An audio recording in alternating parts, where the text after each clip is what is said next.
pinagpalit sa mas bata, ninakawan ng dangal, at itinapon na parang basahan sa gitna ng ulan. Iyan si Elena, habang ang asawang si Marco ay nagpapakasasa sa karangyaan ng iba. Siya ay nakabaon sa grasa at hirap para sa anak na may sakit. Ngunit sa isang gabing madilim, isang pagkakataon ang babago sa lahat.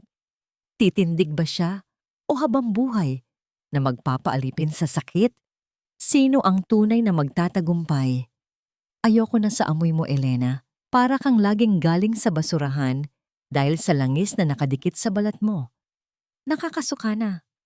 Iyan ang mga salitang bumasag sa katahimikan ng gabi. Mga salitang mas matalas pa sa anumang kagamitang bakal na hawak ko sa loob ng talyer. Nakatayo ako sa harap ng aming lumang hapagkainan.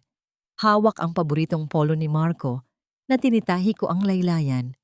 Pinilit kong huwag manginig, ngunit ang bawat himaymay ng aking kalamnan ay tila sumusuko na sa bigat ng nararamdaman. Ang maliit na ilaw na nakabitin sa kisame ay gumagalaw-galaw, nagbibigay ng mga aninong tila sumasayaw sa paligid ng aming maliliit at kupas na kagamitan. Lumingon ako sa kanya.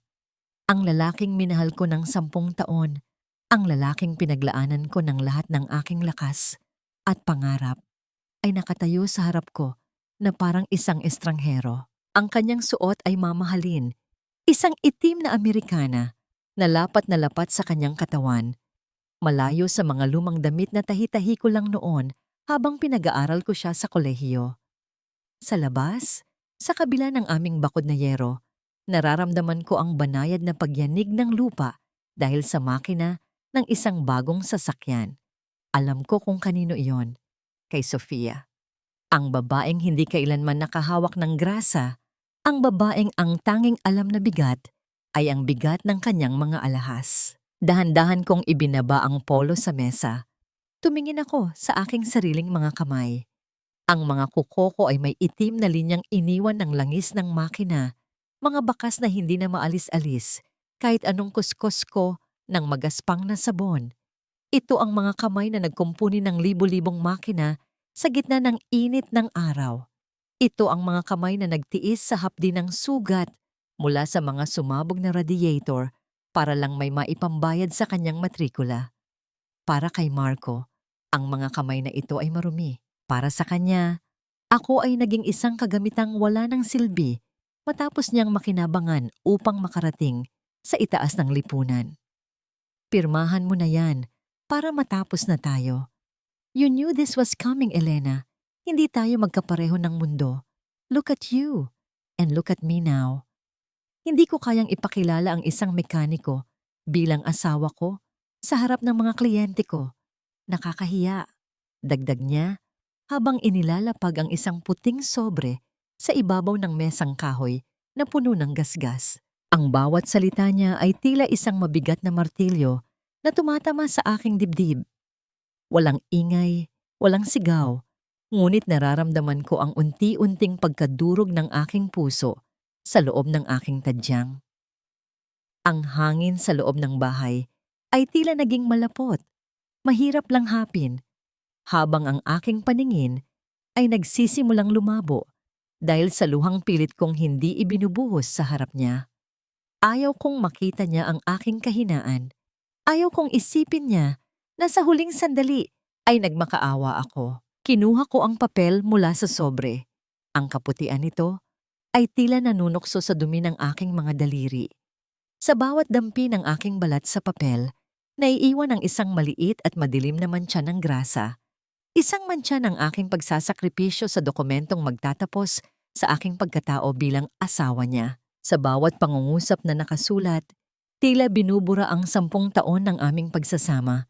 Ang mga gabing magkasama kaming nangangarap sa ilalim ng tumutulong bubong, ang mga araw na hati kami sa isang pirasong pandesal.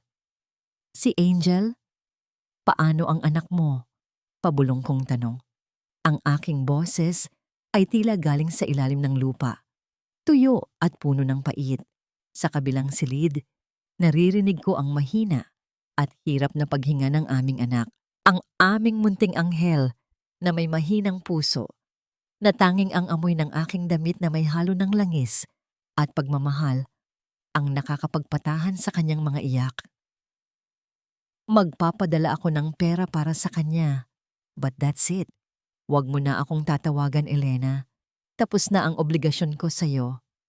Malamig niyang tugon bago siya tumalikod.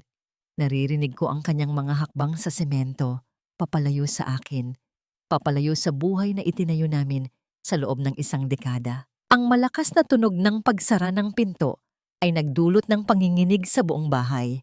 Sapat na upang malaglag ang isang lumang litrato naming dalawa mula sa dingding.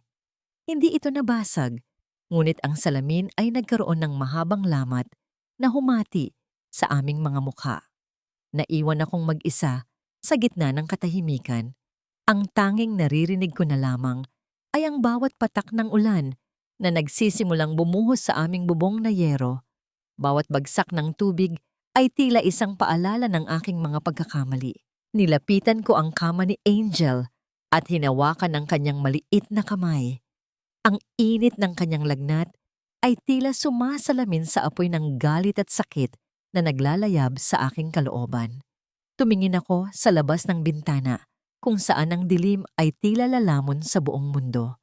Ang aking mga kamay na puno ng grasa ay nanginginig sa ibabaw ng puting papel na may pirma ko na. Ito na ba ang kabayaran ng lahat?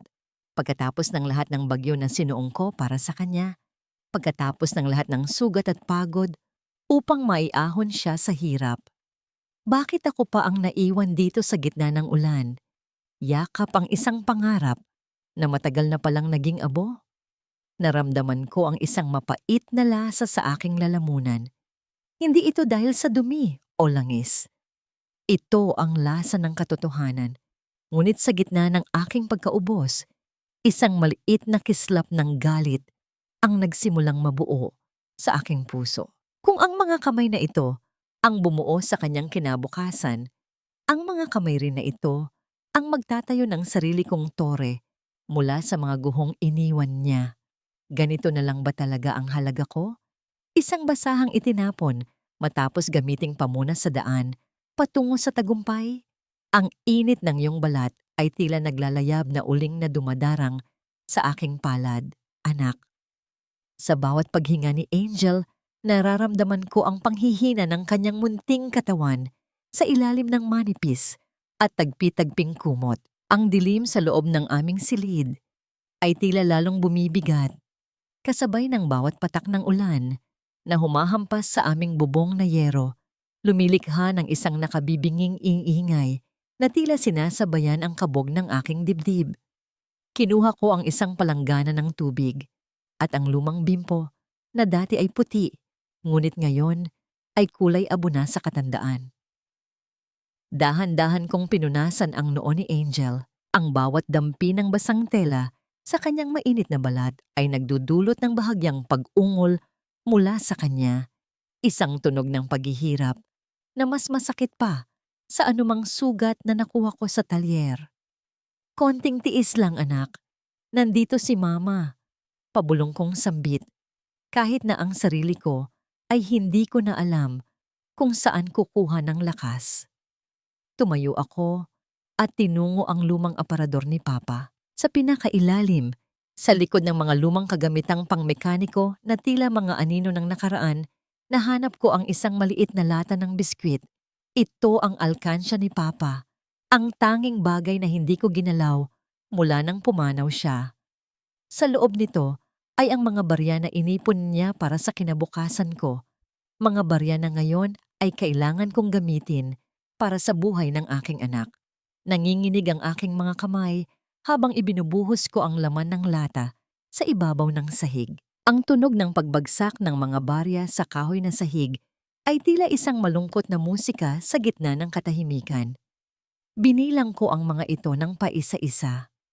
Kulang pa. Hindi sapat ang mga ito para sa gamot na kailangan ni Angel, lalo na ngayong gabi na mas malakas ang ulan at mas mataas ang presyo ng lahat ng bagay. Biglang napatigil ang aking pagbilang nang makarinig ako ng malalakas na yabag ng mga sapatos sa labas ng aming pinto. Sinasabayan ang pagpalo ng hangin sa aming dingding. Hindi ito ang hakbang ni Marco. Ang mga ito ay mabigat, puno ng panganib, at walang pasintabi. Elena, alam naming nandyan ka. Lumabas ka at harapin mo kami. Isang boses ng lalaki ang bumasag sa katahimikan, puno ng awtoridad, na tila nanggagaling sa kailaliman ng impyerno. Dahan-dahan akong tumayo, dinala ang aking sarili sa harap ng pinto, habang ang aking puso ay tila gustong kumawala sa aking lalamunan. Pagbukas ko, sinalubong ako ng 3 malalaking lalaki na suot ang mga itim na kapote. Ang tubig na pumapatak mula sa kanilang mga kasuotan ay mabilis na bumuo ng mga itim na mantsa sa aking malinis na sahig. Sino kayo? Anong kailangan niyo sa amin? Pilit kong pinatatag ang aking boses kahit na ang aking tuhod ay tila malapit ng bumigay. Kami ang pinadala ni Sir Marco. May hawak kaming dokumento na nagsasabing hindi mo na pag-aari ang lupang ito. Bukas na bukas din. Kailangang bakante na ang talyer na ito. Wika ng lalaking nasa gitna, habang iwinawagayway ang isang pirasong papel na tila isang hatol ng kamatayan. Hindi maaari. Kay Papa ang talyer na ito. Wala kayong karapatan. Sigaw ko. Ang galit ay unti-unting lumulunod sa aking takot. Ang asawa ko, si Marco, hindi niya magagawa ito sa amin. Tumawa ang lalaki, isang tunog na tuyo at walang buhay. Asawa? Sabi niya, ex-wife ka na lang. At ang lupang ito, kabayaran na ito sa lahat ng utang niya kay Ma'am Sofia. Huwag mo nang pahirapan ang sarili mo, Elena. Wala kang laban sa kanila. Sa gitna ng aming pagtatalo, isang nakapangingilabot na tunog ang nagmula sa kalsada. Ang matinis na pagkadulas ng mga goma sa basang semento, kasunod ang malakas na pagtamamang bakal sa isang matigas na bagay ay yumanig sa buong paligid. Ang malakas na tunog ng pagkakabasag ng mga salamin ay sumabay sa liwanag ng kidlat na gumuhit sa kalangitan. Napatigil ang lahat. Ang mga lalaking naniningil ay napalingon din sa pinagmulan ng ingay. Sa tapat mismo ng aming talyer, isang marangyang sasakyan ang nakabangga sa malaking puno ng mangga. Ang usok na lumalabas mula sa makina nito ay tila isang huling hininga ng isang higante. Tiningnan ko ang sasakyan at pagkatapos ay tiningnan ko ang aking mga kamay na puno pa rin ng alikabok ng mga barya ni Papa. Alam ko ang tunog na yon. Alam ko kung gaano kalala ang sira ng makinang yon, base pa lang sa amoy ng gasolina na humahalo sa amoy ng ulan. Sa gitna ng aking sariling unos, sa gitna ng pagkakasakit ng aking anak at pagkawala ng aming tahanan, tila may isang bagong bagyong dumating sa aming pintuan. Sino ang nasa loob ng sasakyang yon? At bakit sa dinami-dami ng lugar, dito pa ito sumuko sa tapat ng talyer na balak na nilang bawiin sa akin? Ang usok na lumalabas mula sa nayuping harapan ng sasakyan ay humahalo sa malamig na hamog ng gabi. Lumilikha ng isang mapanganib na bango ng sunog na goma at mamahaling pabango. Hindi ko pinansin ang mga lalaking naniningil sa akin. Ang aking mga paa ay tila may sariling isip na naglakad patungo sa kalsada. Sa bawat hakbang ko sa maputik na lupa, nararamdaman ko ang bigat ng bawat sentimong wala ako para sa aking anak. Isang itim na sasakyan, makintab at tila isang dambuhala sa gitna ng dilim, ang nakabaon sa punong mangga. Ang mga ilaw nito ay aandap-andap, nagbibigay ng paputol-putol na liwanag sa paligid. Dahan-dahang bumukas ang pinto sa likuran. Isang sapatos na gawa sa balat, makinis at walang bahid ng dumi bago ang aksidente. Ang unang tumapak sa putikan. Lumabas ang isang lalaking may edad na, ngunit bakas sa kanyang tindig ang kapangyarihan na hindi nabibili ng barya. Ang kanyang buhok ay pilak na. Maayos ang pagkakaayos kahit pagaling sa isang malakas na pagbangga. Siya si Don Rogelio. Sa isang tingin ko pa lang, alam kong siya ang uri ng tao na hindi kailanman tumingin sa ibaba, sa mga taong katulad kong nabubuhay sa dumi at pagod. Walang silbi, sinabi ko nang i-check ang preno bago tayo umalis. Ang kanyang boses ay tila kulog na mas malakas pa sa bagyong nararanasan namin. Galit siyang tumingin sa kanyang driver at sa dalawa pang lalaking kasunod niya na tila mga bodyguard. Mabilis na lumapit ang kanyang mga tauhan sa harapan ng sasakyan. Sinubukan nilang buksan ang hood habang ang isa ay pilit na pinapaandar ang makina. Ngunit ang tanging tugon ng sasakyan ay ang mahinang pag-ubo ng bakal, isang tunog ng pagkabigo na pamilyar sa aking mga tainga. Sa bawat maling galaw nila, nararamdaman ko ang sakit sa loob ng aking dibdib, hindi dahil sa awa sa kanila, kundi dahil alam kong sinasaktan nila ang isang makina na nangangailangan ng maselang pag-unawa. Sir, mukhang malubha ang sira. Kailangan nating tumawag ng towing service mula sa lungsod. Baka abutin tayo ng umaga rito, wika ng kanyang mekaniko, habang ang pawis ay humahalo sa ulan sa kanyang mukha. Hindi maaari. Kailangan kong makarating sa lungsod bago mag-alas 6 ng umaga para sa pirmahan ng kontrata. Mawawala ang lahat ng pinaghirapan ko dahil lang sa palpak na makinang ito. Ang galit ni Don Rogelio ay tila isang apoy na hindi kayang patayin ng ulan. Lumingon siya sa paligid at nakita ang aming talyer, ang lumang gusali na may kupas na karatula ni Papa. Ito lang ba ang talyer dito? Mukhang mas guguho pa ito kaysa sa sasakyan ko. Naramdaman ko ang kurot ng hiya at galit. Ang talyer na ito ang nagtaguyod sa amin, ang nagbigay ng dangal kay Papa. Humakbang ako pasulong, bit-bit ang aking lumang crunch na kinuha ko sa bulsa ng aking apron. Ang tubig ay dumadaloy sa aking buhok, pumapatak sa aking mga mata, ngunit ang aking paningin ay nananatiling nakatuon sa makinang naghihingalo. Kaya ko itong ayusin sa loob ng 30 minuto. Wika ko. Ang aking boses ay hindi malakas, ngunit ito ay puno ng kasiguruhan na nagpatigil sa kanilang lahat. Tumingin sa akin si Don Rogelio, mula sa aking maduming sapatos hanggang sa aking kamay na puno ng grasa at sa aking mukha na tila pagod na sa buhay. Isang mapang-uyam na ngiti ang gumuhit sa kanyang mga labi. Ikaw? Isang babaeng mekaniko sa gitna ng kawalan? Mukhang mas marunong ka pang maglaba kaysa humawak ng makina ng ganitong sasakyan. Ang mga tauhan niya ay nagtawanan, isang tunog na humalo sa huni ng hangin. Ngunit hindi ako natinag. Naalala ko si Angel. Naalala ko ang lagnat niya. Naalala ko ang papel na iniwan ni Marco. Maaaring madumi ang mga kamay ko, ngunit ang mga kamay na ito ang nakakaalam kung bakit ayaw tumakbo ng sasakyan mo. Ang computer system niyan ay nag-lock dahil sa impact at ang fuel line ay nagkaroon ng air pocket. Walang towing truck na darating sa gitna ng bagyong ito. Ako lang ang tanging pag-asa mo, Don Rogelio. Diretsahan kong sagot habang ang aking mga mata ay nakatitig sa kanya nang walang takot.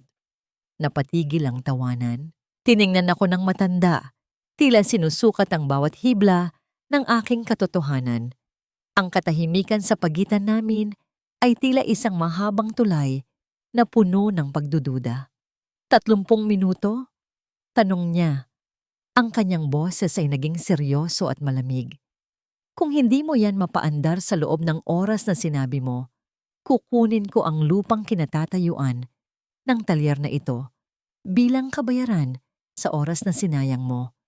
Ngunit kung magagawa mo, tumigil siya at tumingin sa aking maliit na bahay. Ibibigay ko sa iyo ang halagang hindi mo kikitain sa loob ng 10 taon. Tiningnan ko ang lumang karatula ng talyer ni Papa na bahagyang umiindayog dahil sa lakas ng hangin. Iyon ang huling alaala ng kanyang dangal, ang tanging bagay na nagpapatunay na minsan kaming naging masaya bago dumating ang anino ni Marco. Kung matatalo ako, mawawala ang lahat. Pero kung mananalo ako, maililigtas ko ang buhay ni Angel. Deal, maikli kong sagot. Ang aking boses ay hindi nanginig. Kahit na ang buong katawan ko ay tila binabalot na ng ginaw mula sa basang damit na nakadikit sa aking balat. Dinala ko ang aking sarili sa ilalim ng dambuhalang sasakyan. Ang putik ay malamig at malagkit sa aking likuran. Isang kabaligtaran sa mainit na metal ng makina na nasa tapat ng aking mukha. Sa loob ng talyer, nararamdaman ko ang bawat segundo na dumadaloy sa aking isipan. Tila ba bawat patak ng ulan ay isang paalala ng lumilipas na oras. Bilisan mo, babae! Hindi ako nagbabayad para sa panonood mo sa ilalim ng sasakyan ko. Bulyaw ni Don Rogelio mula sa labas. Naririnig ko ang marahang pagbukas at pagsara ng kanyang mamahaling payong. Isang tunog na tila nanunukso sa aking pagmamadali. Hindi ko siya sinagot. Sa mundong ito ng mga bakal at langis, ang ingay ng tao ay walang saysay.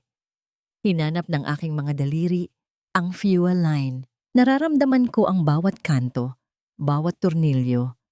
Tila ba binabasa ko ang isang liham na isinulat sa wikang ako lang ang nakakaunawa. Ang amoy ng gasolina ay masangsang, humahalo sa amoy ng basang lupa. Ngunit para sa akin, ito ang amoy ng pag-asa. Gamit ang aking lumang wrench, dahan-dahan kong niluwagan ang valve. Naramdaman ko ang pagdaloy ng hangin na lumalabas, isang mahinang singasing ng bakal na unti-unting nagpapaluwag sa pressure na bumara sa puso ng sasakyan. Ang aking mga daliri ay namamanhid na sa lamig. Ang bawat galaw ay isang pakikipagbuno sa kirot ng aking mga sugat. Ngunit ang imahe ng namumutlang mukha ni Angel ang nagsilbing mitya upang ituloy ang laban. 10 minutes left! Anunsyo ng driver. Ang kanyang boses ay puno ng pag-aalinlangan. Inilabas ko ang aking sarili mula sa ilalim ng sasakyan. Ang aking mukha ay punong-puno na ng itim na grasa. Ang aking buhok ay nakadikit sa aking noo. Ngunit ang aking mga mata ay nagniningning sa determinasyon. Binuksan ko ang hood at mabilis na tiningnan ang computer module. May isang wire na bahagyang natanggal dahil sa lakas ng impact. Isang maliit na bagay, ngunit sapat na upang patayin ang buhay ng isang dambuhala. Dahan-dahan kong pinagdugtong ang mga dulo ng wire. Naramdaman ko ang marahang paglapat ng mga metal na tila isang pangakong muling mabubuo. Subukan niyo ng paandarin. Utos ko sa driver. Umupo ang driver sa manibela. Naririnig namin ang pag-ikot ng susi, ang mahinang pag-ungol ng starter na pilit gumigising sa tulog na makina. Ngunit sa unang subok, nanatiling tahimik ang sasakyan. Tumawa ng mapait si Don Rogelio. Sinasabi ko na nga ba, isang pangarap lang ang lahat ng ito. Ihanda mo na ang mga gamit mo, babae. Bukas, wala na kayong matitirhan. Nanigas ang aking mundo. Ang bawat patak ng ulan ay tila naging kasing bigat ng bato na bumabagsak sa aking balikat. Tumingin ako sa bintana ng aking bahay kung saan naroon si Angel, naghihintay ng kagalingan na tila ba ipinagkakait ng tadhana. Isa pa, pabulong kong sabi, ang aking mga kamay ay mahigpit na nakakapit sa gilid ng sasakyan. Isa pa, please. Muling inikot ng driver ang susi. Sa pagkakataong ito, naramdaman namin ang isang malalim na panginginig mula sa kailaliman ng sasakyan. Ang unti-unting pagkabuhay ng makina ay nagsimula sa isang mahinang ugong na mabilis na naging isang matatag at malakas na tunog ng tagumpay. Ang usok na lumalabas sa tambutso ay tila isang bandila ng aking paglaya. Natahimik ang lahat. Ang tanging naririnig na lamang ay ang maayos na ritmo ng makina na tila ba isang pusong muling tumibok matapos ang mahabang panahon ng kamatayan. Dahan-dahang lumingon sa akin si Don Rogelio. Ang kanyang mukha na kanina ay puno ng panghahamak ay napalitan ng isang ekspresyong hindi ko maipaliwanag. Isang paghalong gulat, paghanga, at tila ba isang pagkilala sa isang bagay na matagal na niyang hindi nakikita. Paano mo nagawa yon? Tanong niya. Ang kanyang boses ay wala na ang talim ng kanina. Pinunasan ko ang pawis at grasa sa aking noo gamit ang dumi ng aking braso. Hindi lang ito basta bakal, Don Rogelio. May kaluluwa rin ang bawat makina. Kailangan mo lang silang pakinggan. Kinuha ni Don Rogelio ang kanyang pitaka mula sa loob ng kanyang Amerikana. Ngunit sa halip na pera, kinuha niya ang isang makinis na puting card na may gintong mga titik. Iniabot niya ito sa akin. Ang kanyang mga mata ay matamang nakatitig sa aking mga maduming kamay. Ang halagang ipinangako ko ay matatanggap mo bukas. Ngunit ang card na ito, tumigil siya at tumingin sa aking talyer. Ito ang susi mo sa isang mundong hindi mo inakalang darating sa'yo. Tawagan mo ako pagkatapos mong maasikaso ang anak mo. Bago pa ako makasagot, mabilis na sumakay si Don Rogelio sa sasakyan. Pinanood ko ang pag-alis nila, ang mga ilaw ng sasakyan na unti-unting naglalaho sa dilim ng kalsada. Iniiwan ako sa gitna ng ulan kasama ang puting card na hawak ko. Napatitig ako sa card. Sa gitna ng aking kagalakan, isang bigat ang muling dumapo sa aking puso. Naalala ko ang mukha ni Marco. Naalala ko ang kanyang mga salitang humahamak sa aking pagkatao. Ano ang gagawin ko kung malaman ni Marco na ang talyer na balak niyang ibenta ay ang siyang magiging daan ko patungo sa tagumpay na ipinagkait niya sa akin? At higit sa lahat, sapat na ba ang perang ito para maligtas ang buhay ni Angel bago mahuli ang lahat? Ang dumi ng kamay mo, Elena. Kahit kailan, hindi na mababakas sa balat mo ang pagiging isang babae. Ang mga salitang yun ni Marco ay muling umalingaw-ngaw sa aking isipan habang nakatitig ako sa makinis at puting card na iniwan ni Don Rogelio. Ang bawat letra ng ginto ay tila kumikinang sa ilalim ng malamlam na ilaw ng aming talyer. Isang malupit na paalala kung gaano kalayo ang mundong kinabibilangan ko sa mundong ipinangako ng pirasong papel na ito. Ang card ay nananatiling malinis, habang ang aking mga daliri na nakahawak dito ay nag-iwan ng maliliit at madidilim na mantsa ng langis sa mga kanto nito. Pumasok ako sa loob ng bahay, pasan ang bigat ng pagod na tila mas mabigat pa sa anumang makina. Ang amoy ng amag at basang kahoy ay sumalubong sa akin. Isang pamilyar na yakap ng kahirapan na matagal ko nang gustong takasan. Lumapit ako sa higaan ni Angel. Ang kanyang mukha ay kasing puti ng papel. Ang bawat paghinga niya ay tila isang mahirap na pakikipaglaban sa hangin na ayaw pumasok sa kanyang maliliit na baga. Anak, nandito na si Mama, pabulong kong sabi. Inilapag ko ang card sa ibabaw ng lumang silya at kumuha ng malinis na tubig. Pinunasan ko ang aking mga kamay. Kinuiskos ang bawat daliri hanggang sa mamula ang aking balat. Ngunit ang itim na mantsa sa ilalim ng aking mga kuko ay tila nanunukso, ayaw mabura gaya ng sakit na iniwan ni Marco sa aking puso. Hinawakan ko ang noo ni Angel. Ang init nito ay hindi pa rin bumababa. Ang bawat pagtibok ng kanyang puso na nararamdaman ko sa aking mga daliri ay tila isang paalala na ang oras ay mabilis na tumatakbo. Tumingin ako sa paligid ng aming munting tahanan, sa tumutulong bubong na sinasalo ng mga lumang timba, sa dingding na puno ng mga bakas ng ulan, at sa litrato ni Papa na tila malungkot na nakatingin sa akin. Ganito na lang ba tayo, Papa? Habang buhay na lang ba tayong magiging anino sa ilalim ng mga dambuhalang sasakyang inaayos natin? Tanong ko sa katahimikan. Naalala ko ang mukha ni Don Rogelio nang mapaandar ko ang kanyang sasakyan. Isang mukha ng paghanga na hindi ko kailanman nakita kay Marco sa loob ng 10 taon naming pagsasama.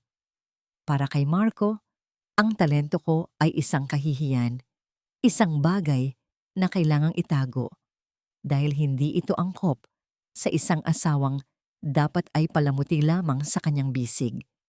Ngunit para kay Don Rogelio, ang mga kamay na ito ay may halaga. Nabalik lamang ang aking diwa nang makarinig ako ng muling pagkatok sa aming pinto. Hindi ito ang marahas na katok ng mga tauhan ni Marco kanina. Ito ay marahan, tila nag-aalangan, ngunit puno ng bigat. Nang buksan ko ang pinto, tumambad sa akin ang driver ni Don Rogelio. Basang-basa rin siya ng ulan, ngunit may hawak siyang isang maliit na bag na may tatak ng isang sikat na butika. Ma'am, pinabalik po ako ni Don Rogelio. Sabi niya, mukhang kailangan niyo ito para sa anak niyo. Wika ng lalaki bago iniabot ang bag. Sa loob nito ay mga gamot, mga bitamina, at isang sobrang puno ng pera.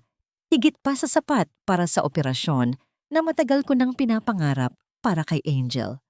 Naramdaman ko ang panghihina ng aking mga tuhod. Ang bigat sa aking dibdib ay tila unti-unting natutunaw, napapalitan ng isang mainit na agos ng luha na hindi ko na napigilan.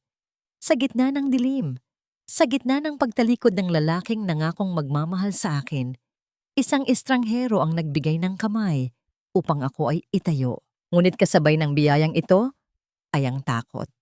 Alam ko kung paano mag-isip si Marco. Kung malalaman niyang mayroon akong ganitong halaga ng pera, mabilis kong itinago ang sobre sa ilalim ng unan ni Angel. Tila ba ang bawat sentimo nito ay isang mainit na uling na maaaring sumunog sa aming kaligtasan kung malalaman ng maling tao. Sa mundong ito, ang biyaya ay madalas na sinusundan ng buwaya. At si Marco sa kabila ng kanyang magagarang damit ay ang pinakagutom na buwayang nakilala ko. Salamat, tanging naisagot ko sa driver ni Don Rogelio. Pinanood ko ang pagtalikod niya at ang muling paglamon ng dilim sa kanyang figura. Pagkasara ng pinto, mabilis akong lumapit kay Angel. Maingat kong pinainom sa kanya ang gamot. Ang bawat patak nito ay tila isang banal na tubig na magpapahinto sa naglalayab na lagnat ng aking anak. Sa loob ng ilang sandali, ang bawat paghinga ni Angel ay naging mas malalim, mas payapa. Ang panginginig ng kanyang maliliit na balikat ay unti-unting huminto at ang kulay sa kanyang mga pisngi ay nagsimulang bumalik mula sa pagiging maputla. Napaupo ako sa sahig, sa tabi ng kanyang higaan, at hinayaan kong bumagsak ang lahat ng bigat na kanina ko pa kinikimkim.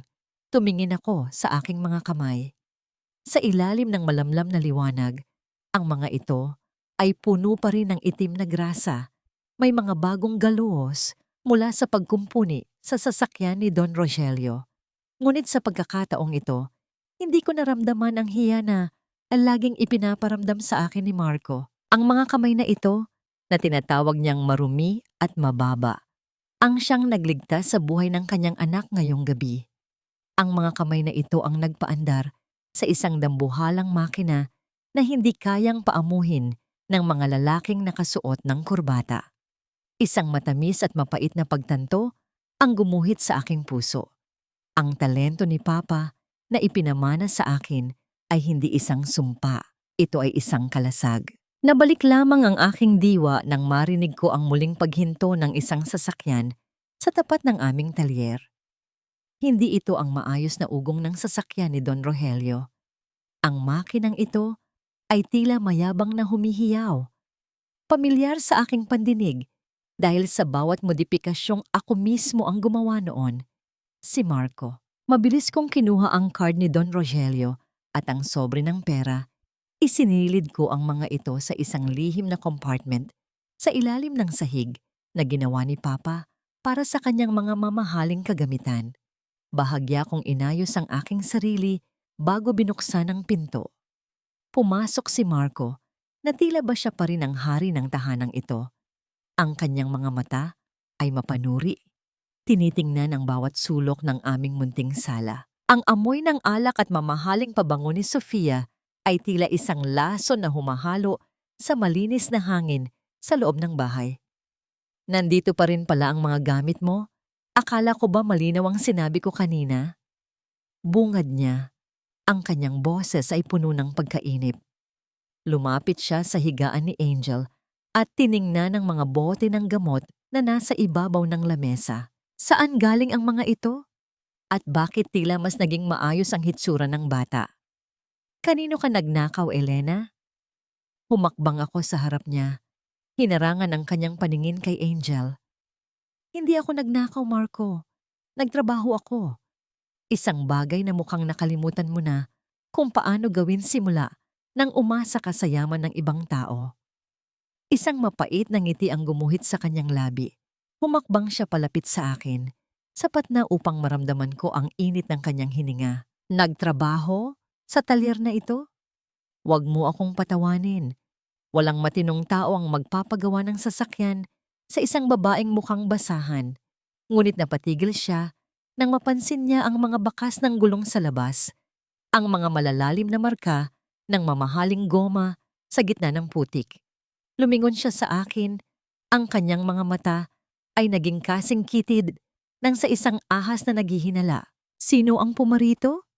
May lalaking bumisita sa'yo rito sa gitna ng gabi? Ang kanyang boses ay naging maugong, puno ng maling akala at selos na wala na sa lugar. Kaya pala ang lakas ng loob mong sumagot sa akin. Sino siya, Elena? Sino ang bago mong tagatustos? Bago pa ako makasagot, lumapit siya sa mesa at marahas na hinawi ang mga gamit ko.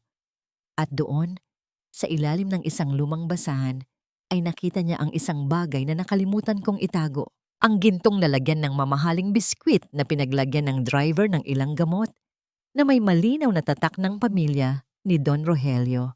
Nanlaki ang mga mata ni Marco. Ang kanyang mukha ay namutla. Tila nakakita ng isang multong hindi niya inaasahan. Ang tatak na ito, kay Don Rogelio ito. Paano ka nagkaroon nito? Hinablot niya ang aking braso. Ang kanyang mga daliri ay bumaon sa aking balat. Anong ginagawa mo sa isang bilyonaryo, Elena? Anong ibinenta mo sa kanya kapalit ng mga ito? Tumingin ako ng diretso sa kanyang mga mata. Wala na ang takot, wala na ang pagmamakaawa. Ang tanging naroon ay ang apoy ng isang babaeng wala ng balak pang magpaapi. Ibinenta ko ang talinong kailanman ay hindi mo magkakaroon, Marco. Matatag kong sabi. Ngunit ang sagot ko ay tila lalong nagpagalit sa kanya. Sa gitna ng aming tensyon, isang malakas na katok ang muling yumanig sa aming pinto. Ngunit sa pagkakataong ito, hindi ito isang tao. Ang liwanag ng mga asul at pulang ilaw ng mga sasakyan ng pulis ay nagsimulang sumilip sa mga siwang ng aming bintana. Buksan ang pinto. May report kami ng ilegal na pagtatago ng mga gamit mula sa kumpanya ng mga Valderrama. Sigaw ng isang boses mula sa labas.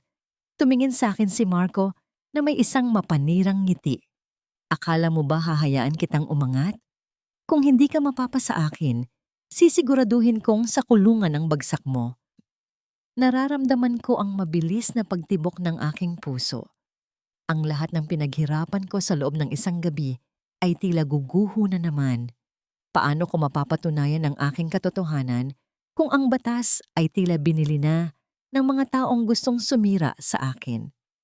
At higit sa lahat, may iwan ba si Angel sa ang bawat pag-ikot ng pulang liwanag na nagmumula sa labas ay tila isang malupit na hagupit sa aking mga mata. Pinipinta ang mga dingding ng aming tahanan ng kulay ng dugo at panganib. Naririnig ko ang mabibigat na yabag ng mga bota sa aming bakuran. Sinasabayan ng mabilis na kabog ng aking dibdib na tila isang ibong nagpupumiglas sa loob ng hawla. Tumingin ako kay Marco.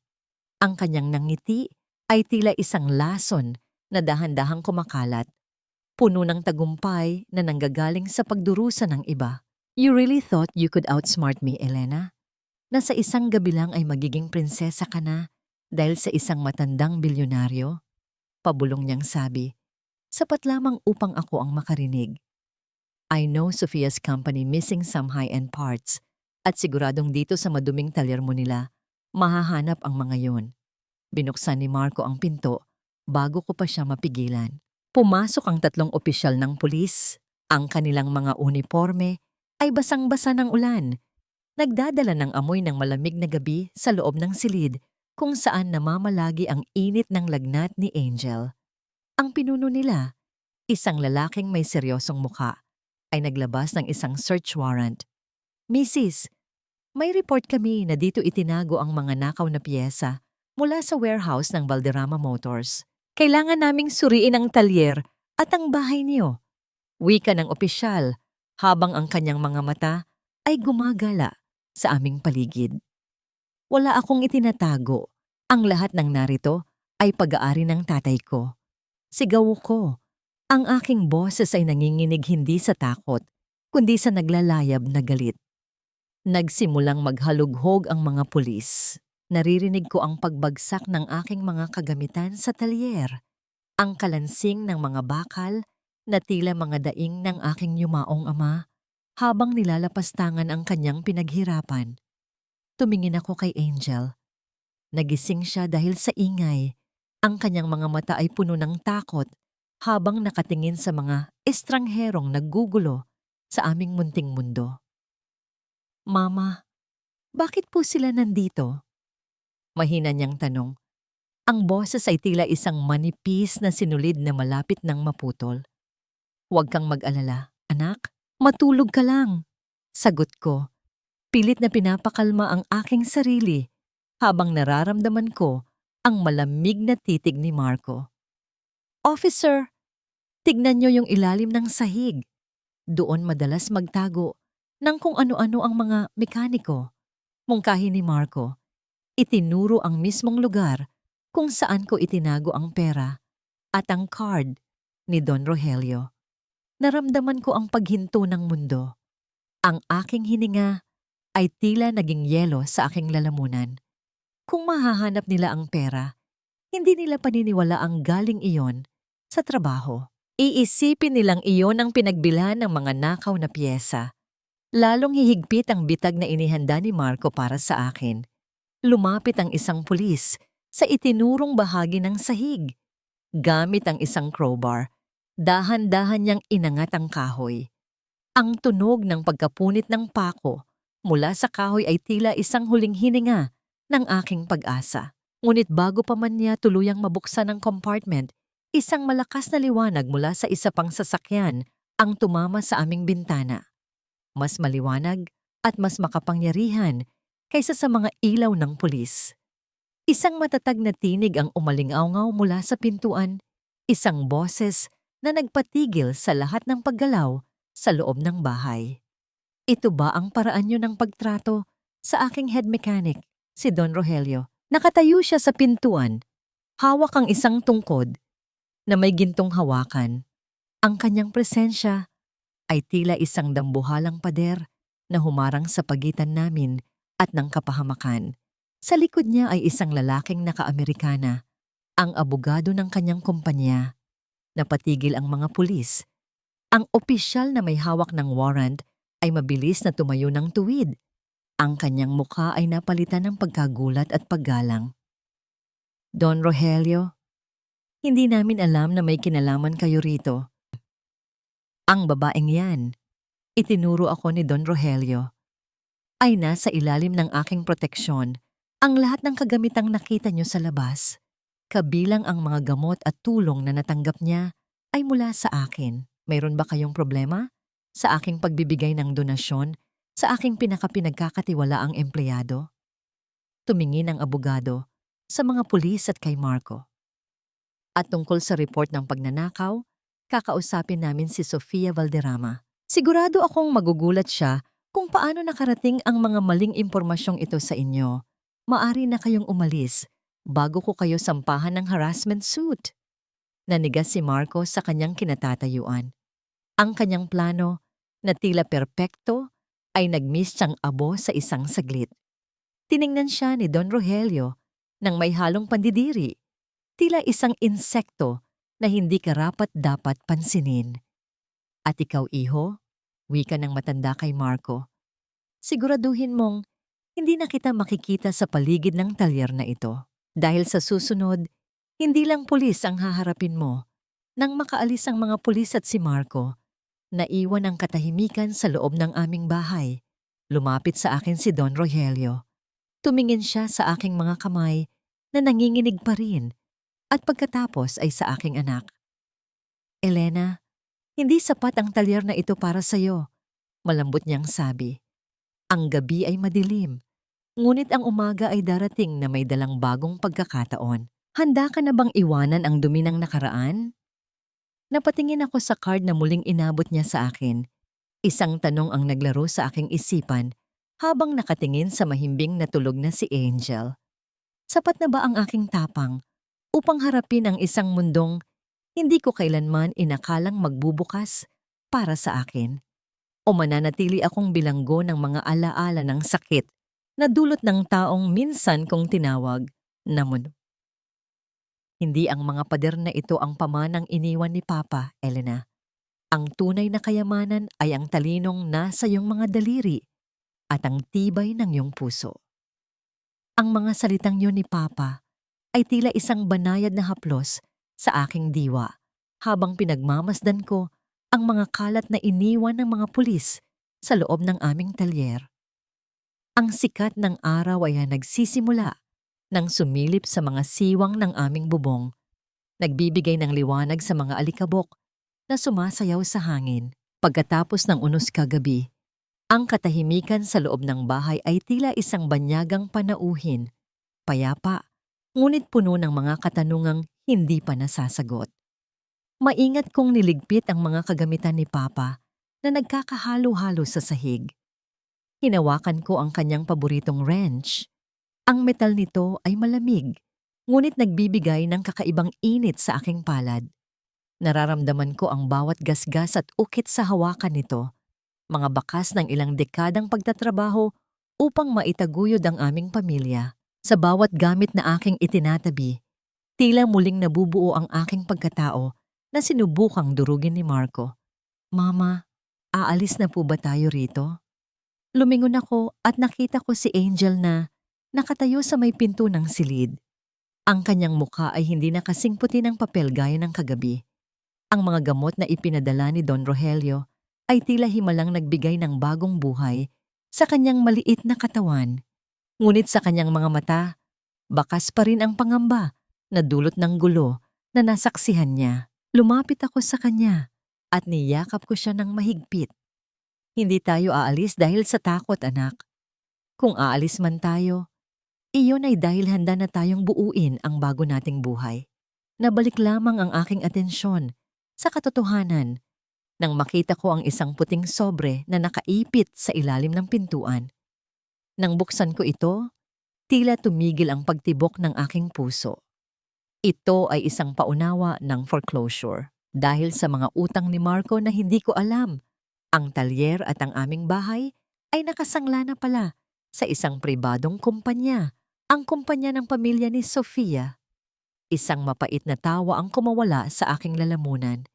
Hindi lang pala ang dangal ko ang gustong kunin ni Marco, pati ang huling alaala ng aking ama ay balak niyang ibigay sa babaeng ipinalit niya sa akin bilang kabayaran sa kanyang mga pagkakamali. Ang bawat sentimong pinaghirapan ko, ang bawat gabing hindi ko itinulog upang ayusin ang mga makina, ay tila naging abo sa harap ng dokumentong ito. Elena, alam kong nandyan ka. Huwag mong isiping panalo ka na dahil lang sa matandang yun. Ang boses ni Marco ay muling bumasag sa katahimikan ng umaga. Nakatayo siya sa labas ng bakod. Hindi na suot ang kanyang mamahaling Amerikana.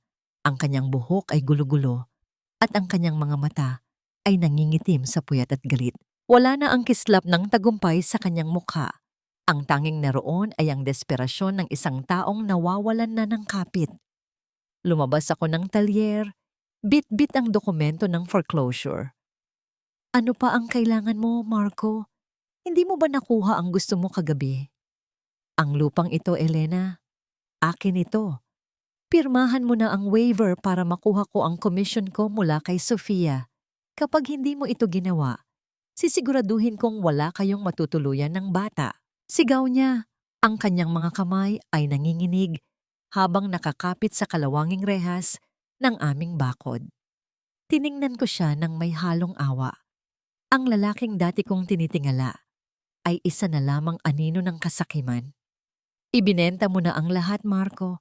Ibinenta mo ang anak mo, ang asawa mo, at ngayon, pati ang alaala ni Papa. Wala ka nang makukuha sa akin. Wala na akong pakialam sa alaala ng tatay mo. Ang kailangan ko ay pera. Sofia is leaving me. Kung hindi ko maibibigay sa kanya ang lupang ito, iiwan niya ako sa kangkungan. Ang kanyang boses ay naging paos. Tila isang hayop na nasusukol sa kanto. Sa gitna ng aming pagtatalo, isang marangyang sasakyan ang huminto sa tapat ng aming bahay. Akala ko ay si Don Rogelio, ngunit isang babaeng may suot na malalaking shades at mamahaling damit ang lumabas. Si Sofia, ang kanyang muka ay puno ng pandidiri habang nakatingin sa aming talyer at kay Marco. "Stop it, Marco. You're making a scene. Nakakahiya." Wika ni Sofia, ang kanyang boses ay malamig at puno ng paghamak. Lumingon siya sa akin at dahan-dahang tinanggal ang kanyang shades. "So you're the mechanic wife. Sayang ang ganda mo, Elena. Masyado kang nabulag ng pag-ibig sa isang lalaking walang kwenta." Inabot ni Sofia ang isang tseke kay Marco. "Here, take it and never show your face to me again. The deal for this land is off. Don Rogelio's lawyers already blocked the transfer. You're a loser, Marco. At hinding-hindi ko ipagpapalit ang reputasyon ko para sa isang katulad mo." Naniga si Marco habang hawak ang tseke. Tumingin siya kay Sofia at pagkatapos ay sa akin. Ang kanyang mundo ay tuluyan ng gumuho sa harap ng dalawang babaeng minsan niyang sinubukang paglaruan. Ngunit sa halip na pagsisisi, ang nakita ko sa kanyang mga mata ay isang mas madilim na plano. Lumingon si Sofia sa akin bago siya pumasok sa kanyang sasakyan. "Isang payo lang, Elena. Ang mga taong katulad ni Rogelio ay hindi tumutulong ng walang kapalit. Be careful. Baka ang susunod na mawala sa iyo ay ang anak mo." Naiwan kaming dalawa ni Marco sa gitna ng init ng araw. Ang katahimikan ay tila isang tali na unti-unting sumasakal sa amin. Hinawakan ni Marco ang kanyang bulsa at doon ko nakita ang isang pamilyar na bagay, ang susi ng aming lumang cabinet kung saan nakatago ang mga medical na dokumento ni Angel. Kung hindi ko makukuha ang lupa, Elena, sisiguraduhin kong wala kang magagamit para patunayan na karapat-dapat kang maging magulang. Pabulong niyang banta bago siya mabilis na sumakay sa kanyang lumang motor at humarurot paalis. Naramdaman ko ang mabilis na pagtibok ng aking puso. Ang mga dokumento ni Angel, ang tanging pruweba ng kanyang sakit at ang mga kailangan para sa kanyang operasyon sa ilalim ng foundation ni Don Rogelio. Kung mawawala ang mga iyon, tila ba ninakaw na rin ni Marco ang kinabukasan ng aming anak. Napaupo ako sa tapat ng talyer. Ang dokumento ng foreclosure ay unti-unting nalulukot sa aking mga kamay. Bakit sa bawat hakbang ko patungo sa liwanag, laging may aninong humihila sa akin pabalik sa dilim? Tumingin ako sa langit. Ang araw ay mataas na, ngunit ang aking kalooban ay tila nasa gitna pa rin ng hating gabi. Hanggang kailan ko kailangang magbayad para sa mga pagkakamali ng isang taong hindi marunong magmahal? Nakatitig ako sa bakanteng drawer kung saan ko itinatago ang mahahalagang papeles ni Angel. Ang bawat hibla ng alikabok na naiwan sa loob ay tila nanunukso sa aking kawalan. Isang malupit na paalala na muling nanalo ang kadiliman sa katauhan ni Marco. Nanginginig ang aking mga daliri habang kinakapa ang ilalim ng kahoy, umaasang baka may naiwang kahit isang piraso ng katotohanan, ngunit tanging ang gasgas na ibabaw lamang ang sumalubong sa akin. Sa loob ng 10 taon, ang mga kamay na ito ay walang ginawa kundi bumuo. Bumuo ng mga sirang makina. Bumuo ng pangarap para sa isang lalaking walang ibang ginawa kundi wasakin ang aking pagkatao. At ngayon, pati ang huling sandata ko para iligtas ang aking anak ay ninakaw niya rin. Naramdaman ko ang isang mainit na agos ng luha na gumuguhit sa aking mga pisngi. Humahalo sa itim na grasa na hindi ko pa nahuhugasan mula kaninang umaga. Isang mahapdi at mapait na pagtangis ang kumawala sa aking lalamunan.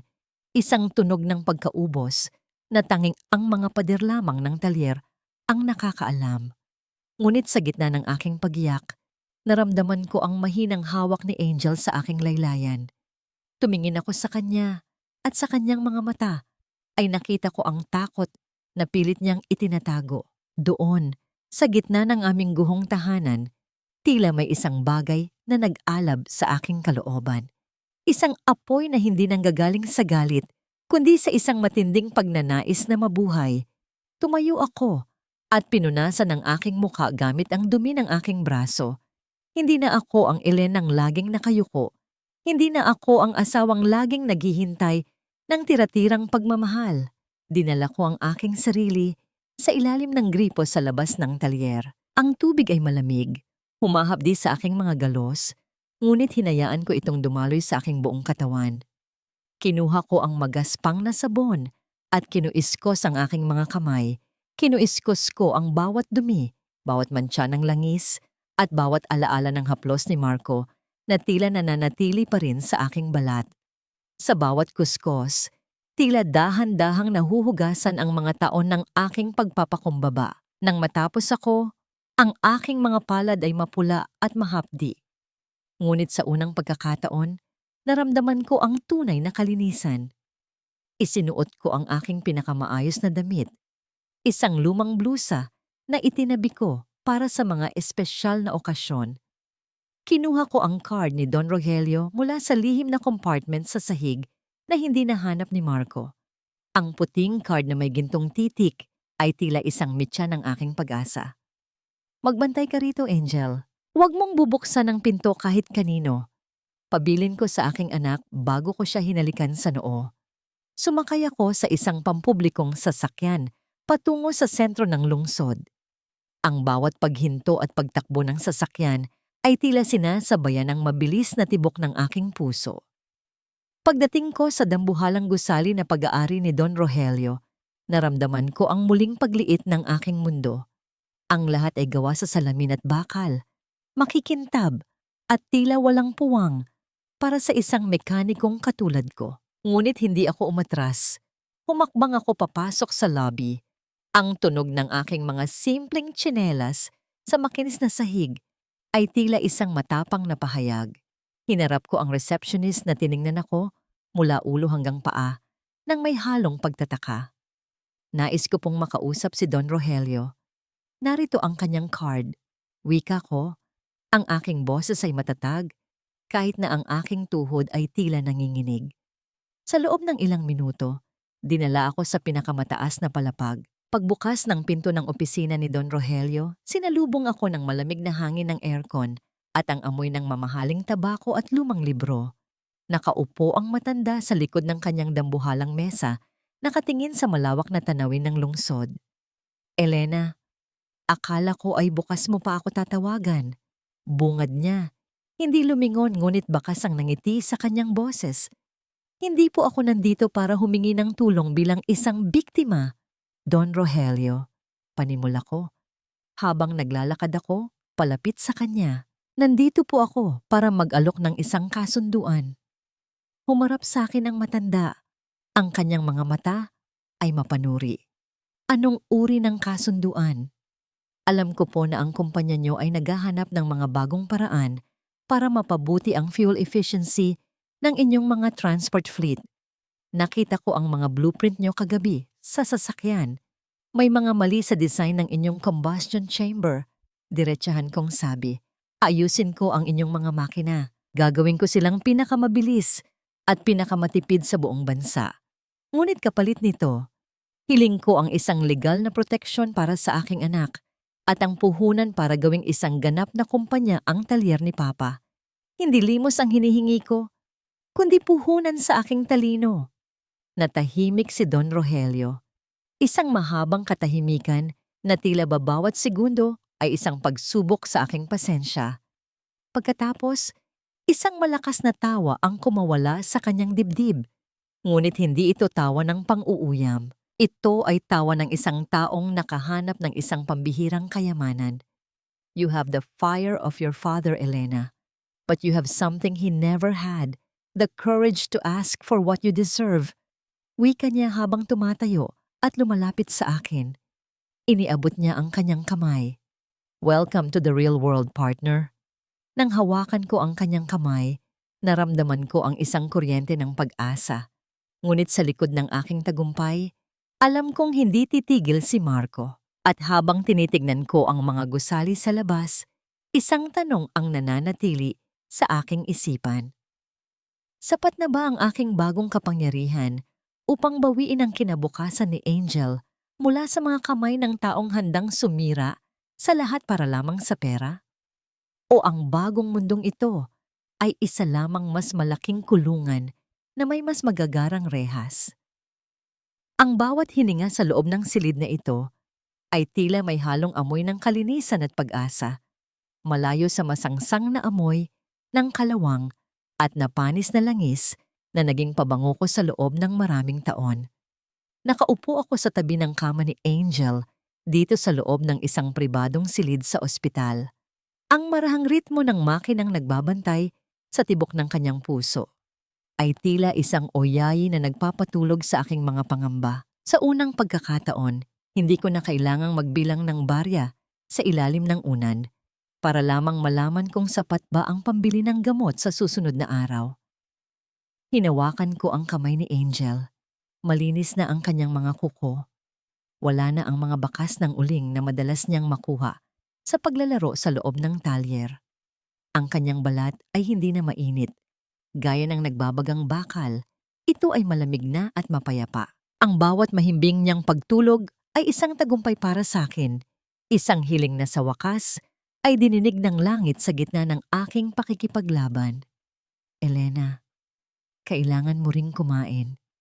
Hindi ka makakapag-alaga sa bata kung ikaw mismo ang bibigay. Wika ni Don Rogelio habang dahan-dahang binubuksan ang pinto. Lumingon ako sa kanya. Hindi na ako ang babaeng basahan na nakita niya sa gitna ng ulan. Bagaman simple pa rin ang aking suot, meron ng bagong liwanag sa aking mga mata. Isang liwanag na hindi nanggagaling sa kislap ng alahas, kundi sa dangal ng isang ina na unti-unting nababawi ang kanyang mundo. Maraming salamat po, Don Rogelio. Hindi ko po alam kung paano kayo mababayaran sa lahat ng ito. Pabulong kong sagot, habang inilalapag ko ang tray ng pagkain sa maliit na mesa. Ang bayad mo ay ang talinong ipapakita mo sa aking kumpanya, Elena.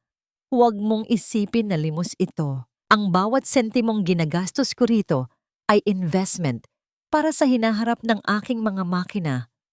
Tugon niya. Ang kanyang boses ay puno ng respeto na kailanman ay hindi ko naramdaman mula kay Marco. Pagkaalis ni Don Rogelio, pinagmasdan ko ang pagkain sa aking harap. Isang mangkok ng mainit na sabaw, may sariwang gulay at malambot na karne. Ang bawat subo ko ay tila isang gamot na nagpapahilom sa mga sugat ng aking sikmura na madalas ay walang laman noon para lang may makain ang aking asawa at anak. Sa bawat lunok ko, naalala ko ang mga gabing hati kami ni Angel sa isang pirasong tuyo habang si Marco ay nasa labas at nagpapakasasa sa pera ng kanyang mga kaibigan. Kinabukasan, dinala ako ni Don Rogelio sa kanyang pangunahing planta. Ang gusali ay tila isang katedral ng teknolohiya. Ang tunog ng mga makinang sabay-sabay na tumatakbo ay tila isang malakas na orkestra na nagbibigay pugay sa galing ng tao. Doon, sa gitna ng mga inhinyerong nakasuot ng puting lab coat, tumayo ako, bit-bit ang aking karanasan mula sa kalsada. Gentlemen, this is Elena. She will be leading the overhaul of our combustion engines, anunsyo ni Don Rogelio. Nakita ko ang mapang-uyam na tingin ng ilang mga lalaking naroon. Ang kanilang mga mata ay nagsasabing, hindi ako karapat-dapat sa lugar na yon dahil lamang ako ay isang babae at wala akong diploma sa dingding. Ngunit hindi ako nagpatinag. Lumapit ako sa isang nakabukas na makina na kanina pa nila pinagkakaguluhan. Ang problema niyo ay hindi sa timing gear. Diretsahan kong sabi habang itinuturo ang isang maliit na bahagi ng valve seal. Masyadong mataas ang friction heat dahil sa maling clearance ng inyong cooling jacket. Kahit palitan niyo ang gear ng 10 beses, masisira pa rin yan sa loob ng 1 oras. Natahimik ang lahat nang subukan nilang gawin ng mungkahi ko ang dating maingay at pumuputok na makina ay naging kasing pino ng bulong ng hangin ang takbo. Doon ko nakita ang unti-unting pagbabago ng kanilang tingin mula sa panghahamak patungo sa paghanga. Sa loob ng plantang yon, nahanap ko ang aking tunay na tahanan. Hindi sa piling ng isang lalaking nagnakaw ng aking lakas, kundi sa gitna ng mga bakal na marunong kumilala sa tunay na galing. Pagkatapos ng trabaho, naglalakad ako sa lobby ng isang hotel kung saan gaganapin ang isang business gala na inimbitahan ako ni Don Rogelio. Nakaayos ang aking buhok at suot ko ang isang simpleng itim na damit na lapat sa aking katawan. Habang naglalakad ako patungo sa elevator, naramdaman ko ang mabilis na paghinto ng isang pamilyar na presensya sa aking likuran. Elena, ikaw ba talaga yan? Ang boses na yon ay tila isang malamig na tubig na ibinuhos sa aking likuran. Lumingon ako at nakita ko si Marco. Hindi na siya ang mapagmataas na lalaking iniwan ako. Ang kanyang barong ay may mantsa, ang kanyang mga mata ay pagod, at halatang pilit na lamang siyang nakikihalo sa karangyaan ng paligid. Sa tabi niya ay si Sofia na mukhang naiirita sa bawat galaw ni Marco. Tumingin sa akin si Marco mula ulo hanggang paa. Ang kanyang bibig ay bahagyang nakabukas sa gulat. Tila hindi makapaniwala na ang basahang iniwan niya sa talyer ay ang babaeng nagniningning ngayon sa harap niya. Anong ginagawa mo rito? At bakit ganyan ang suot mo? Kanino ka nagnakaw para makapasok dito? Ang kanyang boses ay may halong pait at pagnanasa na hindi ko na nais pang marinig. Ngunit bago pa ako makasagot, isang tauhan ng hotel ang lumapit sa akin nang may malalim na paggalang. Miss, Elena, hinihintay na po kayo ni Don Rogelio sa VIP Lounge. Handa na po ang mga dokumento para sa inyong bagong kumpanya. Tumingin ako kay Marco, hindi nang may galit, kundi nang may malalim na katahimikan na mas masakit pa sa anumang sampal. Hindi na ako ang babaeng kilala mo, Marco. Ang babaeng yun ay matagal mo nang pinatay at ang babaeng nasa harap mo ngayon ay hindi mo na kailanman maaabot. Tumalikod ako at humakbang palayo. Ang tunog ng aking mga sapatos sa marmol na sahig ay tila isang pahayag ng aking ganap na paglaya. Ngunit sa bawat hakbang ko, naramdaman ko ang isang bigat. Lumingon ako ng bahagya at nakita ko si Marco na pilit hinahabol ang aking tingin. Habang sa kanyang kamay ay hawak niya ang isang pamilyar na folder. Ang mga medical na records ni Angel na ninakaw niya. Isang mapait na ngiti ang gumuhit sa kanyang labi habang iwinawagayway ang folder sa madilim na sulok ng labi. Akala mo ba ganun lang kadali yun, Elena? You may have the money now, but I still have the one thing that can take your daughter away from you. Naramdaman ko ang marahas na pagpintig ng ugat sa aking sentido. Isang pamilyar na kaba na tila isang malamig na kamay na sumasakal sa aking hininga. Ang paligid na kanina ay puno ng kinang at mahinhing tawanan ng mga mayayaman ay biglang naglaho. Natila ba kaming dalawa na lamang ni Marco ang natitira sa gitna ng isang masukal na kagubatan. Ang folder na hawak niya, ang mga orihinal na papeles ng kapanganakan ni Angel at ang mga pirmadong dokumento ng kanyang operasyon ay tila isang talim na nakatutok sa aking lalamunan. You're crazy, Marco! Anong akala mo? Matatakot mo ako sa ganyang paraan? Pilit kong pinatatag ang aking boses kahit na nararamdaman ko ang panginginig ng aking mga daliri sa loob ng suot kong itim na gown. Humakbang siya palapit. Ang amoy ng alak ay mas lalong tumindi. Humahalo sa mamahaling pabango na tila hindi na kayang itago ang nabubulok niyang pagkatao. Isang mapait na ngiti ang gumuhit sa kanyang labi. Ang uri ng ngiti na dati ay nagpapatunaw sa aking puso. Ngunit ngayon ay nagdudulot na lamang ng pagkasuka. Hindi ito pananakot, Elena. This is business. Sofia is cutting me off. Wala na akong pera at kailangan ko ng puhunan para makapagsimula ulit. Bulong niya, ang kanyang mga mata ay nagniningning sa desperasyon. Ibigay mo sa akin ang kalahati ng halagang ibinayad sa iyo ni Don Rogelio at ibabalik ko ang buhay ng anak mo sa iyo. Isang pirma ko lang sa korte. Maaari kong bawiin ang kustodya ni Angel dahil wala kang permanenteng trabaho noon at may record ka ng pagnanakaw sa pulisya. Marco, please, wag ang bata. Isang beses lang, maging ama ka naman kahit sandali. Pakiusap ko, ang aking tinig ay bahagyang napaos. Sa kabila ng aking tagumpay, ang takot ng isang ina ay nananatiling aking pinakamalaking kahinaan. Choice mo yan, Elena. Tutal naman, mukhang napulot mo na ang ginto sa basura, di ba? Share the wealth. Sagot niya bago siya tumalikod at mabilis na naglakad patungo sa labasan. Iniiwan akong nakatayo sa gitna ng lobby na tila ba ang buong mundo ay muling gumuho sa aking paanan. Naramdaman ko ang isang marahang dampi ng kamay sa aking balikat.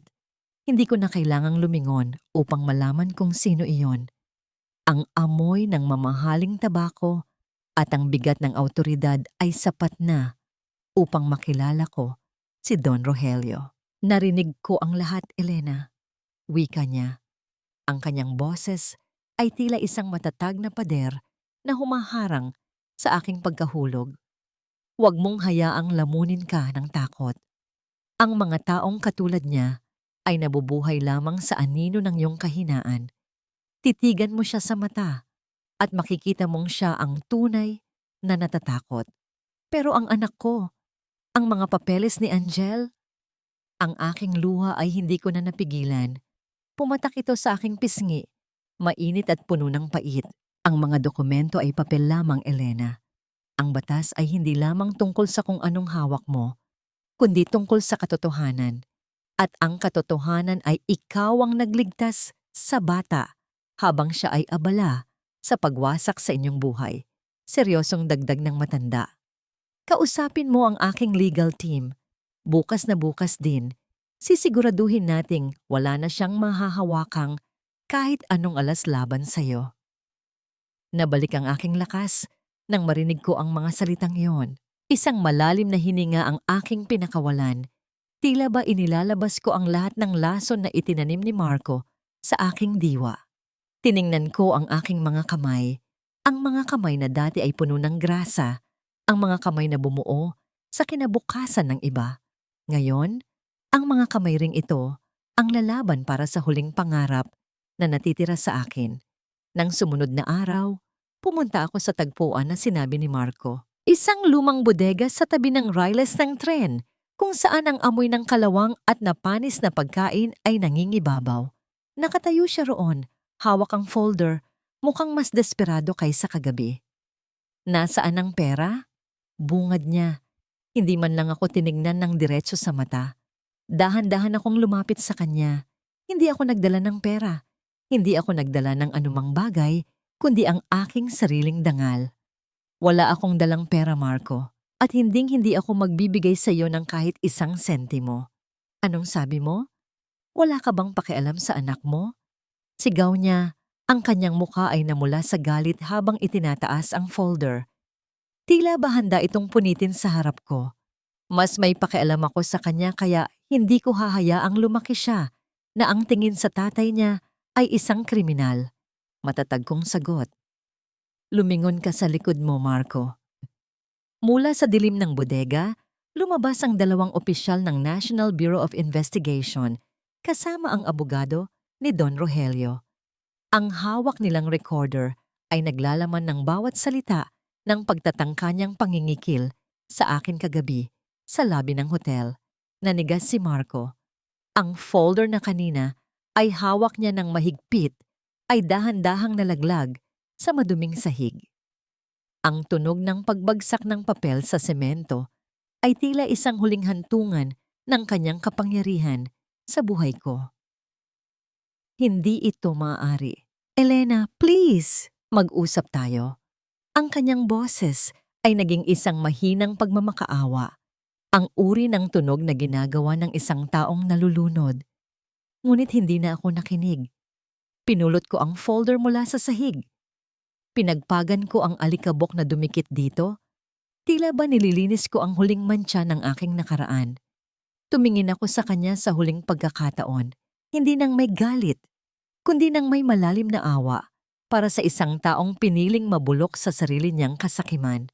Ang tanging utang na loob ko sa iyo, Marco, ay ang katotohanang tinuruan mo akong huwag nang muling magtiwala sa mga salitang walang gawa. Wika ko bago ako tumalikod at lumabas sa liwanag ng umaga. Sa labas, naghihintay si Angel sa loob ng sasakyan ni Don Rogelio. Nang makita niya ako, isang matamis na ngiti ang sumilay sa kanyang mga labi. Isang liwanag na tila tumunaw sa lahat ng kapaguran at takot na dinala ko sa loob ng mahabang panahon. Binuksan ko ang pinto ng sasakyan at agad ko siyang niyakap ng mahigpit. Ang amoy ng kanyang buhok, na amoy shampoo na at wala na ang lansa ng usok, ay tila isang gamot na tuluyang nagpahilom sa aking mga natitirang sugat. Tapos na po ba, Mama? Hindi na po ba babalik si Papa para kuhanin ang mga papel ko? Tanong ni Angel. Ang kanyang maliit na boses ay puno ng pag-asa. Tapos na, anak. Hindi na niya tayo muling magagalaw. Pabulong kong sagot habang hinahaplos ang kanyang likod. Ramdam ko ang pagluwag ng kanyang maliit na katawan, ang pagbitaw ng takot na matagal na ring naging anino sa kanyang paglaki. Sa kabilang upuan, nakita ko si Don Rogelio na tahimik na nakamasid sa amin. Mayroon siyang bahagyang ngiti sa kanyang mga labi, isang ngiti ng isang taong nakasaksi sa pagkapanganak ng isang bagong mandirigma. Hindi siya nagsalita, ngunit ang kanyang pagtango ay sapat na upang malaman kong ang landas na tinatahak ko ngayon ay hindi na muling babalik sa putikan. Lumipas ang ilang buwan, ang dating talyer ni Papa ay hindi na lamang isang maliit na gusali na may tumutulong bubong. Sa tulong ng puhunan at tiwala ni Don Rogelio, ito ay naging Elena's Precision Motors, isang moderno at malawak na planta na dinarayo ng mga malalaking kumpanya sa bansa. Ang tunog ng mga makabagong makina na sabay-sabay na tumatakbo ay tila isang bagong awit ng tagumpay. Wala na ang kalawanging rehas. Ang pinalit ay mga dingding na salamin na sumasalamin sa liwanag ng araw. Isang hapon, habang suot ko ang aking asul na overalls na may borda ng aking pangalan, tiningnan ko ang aking mga kamay sa harap ng isang malaking salamin sa aking opisina. Ang mga ito ay wala ng grasa, ngunit meron pa ring mga maliliit na peklat, mga medalya ng aking pakikipaglaban. Malinis na ang aking mga kuko, ngunit ang bawat guhit sa aking palad ay nagpapaalala sa akin kung saan ako nanggaling. Nabalik ang aking diwa nang pumasok ang aking sekretarya. Miss Elena, mayroon pong isang lalaking naghahanap sa inyo sa labas. Sabi niya, dati niyo raw siyang kakilala. Mukha siyang naghihikaos at humihingi ng kahit anong trabaho, kahit tagalinis lang daw ng sahig. Lumingon ako sa bintana at nakita ko ang isang anino sa labas ng gate. Si Marco. Nakayuko siya. Ang kanyang balikat ay bagsak at ang kanyang mga damit ay kupas na at marumi. Wala na ang yabang ng isang lalaking nagnakaw ng aking dangal. Ang tinitignan ko ngayon ay isang taong tuluyan ng nilamon ng sarili niyang mga maling desisyon. Sabihin mo sa kanya, wala kaming bakante para sa mga taong hindi marunong magpahalaga sa binuo ng iba. Malamig kong utos. At ibigay mo ito sa kanya. Inabot ko ang isang maliit na sobre. Hindi ito naglalaman ng pera. Naglalaman ito ng isang pirasong papel kung saan nakasulat ang huling habilin ni Papa. Ang galing ay walang silbi kung ang puso ay bulok. Pinanood ko ang paglalakad niya palayo. Ang kanyang figura ay unti-unting naglalaho sa usok ng mga sasakyang dumadaan. Wala akong naramdamang tuwa, ngunit wala na rin akong naramdamang sakit. Ang tanging naroon ay ang kapayapaan ng isang babaeng sa wakas ay nahanap na ang kanyang sariling makina, ang kanyang sariling buhay. Ngunit habang tinitignan ko ang huling pirma sa isang kontratang magdadala sa aking kumpanya sa ibang bansa, isang tawag ang pumasok sa aking telepono. Isang boses na hindi ko inaasahan. Isang boses na nagmula sa nakaraan ni Don Rogelio ang nagpahinto sa aking mundo. Elena, mag-ingat ka. Hindi pa tapos si Sofia. Ang pagbagsak ni Marco ay simula pa lamang ng kanyang plano upang bawiin ang lahat ng ibinigay sa iyo ni Rogelio. Nararamdaman ko ang muling paglamig ng hangin sa loob ng aking opisina. Ang tagumpay ko ba ay isang panandaliang hininga lamang bago ang isang mas malaking digmaan? Akala mo ba ay ganoon na lang kadali ang lahat, Elena? Ang bawat pader na itinayo mo, ay nakatayo sa isang pundasyong gawa sa buhangin at isang kumpas ko lang guguho ang lahat ng iyong pinaghirapan. Ang tinig ni Sofia ay tila isang malamig na talim na humiwa sa katahimikan ng aking marangyang opisina. Nakatayo siya sa may pintuan. Ang kanyang suot na pulang traje de gala ay tila isang babala ng panganib, isang marahas na kulay sa gitna ng aking payapang mundo ng salamin at asero. Hindi ko narinig ang kanyang pagpasok. Ang kanyang mga hakbang sa makapal na alpombra ay tila mga hakbang ng isang mandaragit na dahan-dahang lumalapit sa kanyang biktima. Napatigil ang aking kamay na kasalukuyang humahawak sa isang gintong pluma. Sa harap ko ay ang mga blueprint para sa expansion ng aking planta. Mga pangarap na iginuhit ko sa ilalim ng liwanag ng buwan noong panahong wala pa akong kahit na ano. Ang kislap ng pluma ay tila nanlalamig sa ilalim ng mapanuring tingin ni Sofia. Naramdaman ko ang mabilis na pagpintig ng aking ugat sa leeg. Ang bawat tibok ay tila isang babala na hindi pa tapos ang bagyong akala ko ay lumipas na. Nice office, Elena. Pero sa bawat sulok nito, naamoy ko pa rin ang malansang grasa ng iyong nakaraan. Kahit balutin mo pa ang sarili mo ng mamahaling pabango, hinding-hindi mo matatago ang katotohanang galing ka sa putikan. Dagdag ni Sofia habang dahan-dahang hinahaplos ang makinis na ibabaw ng aking mesa. Ang kanyang mga kuko ay tila mga pangil na nag-iiwan ng di nakikitang gasgas sa aking dangal. Dahan-dahan akong tumayo. Ang aking likod ay tuwid na tuwid. Isang katatagang hinubog ng libu-libong oras ng pagbubuhat ng mabibigat na makina. Ang putik na sinasabi mo, Sofia, ang siyang nagpatibay sa aking mga kamay. At ang grasang hinahamak mo, iyan ang langis na nagpaandar sa kinabukasan na pilit mong kinukuha sa akin. Ano ang kailangan mo? Isang mapait na tawa ang kumawala sa kanyang mga labi.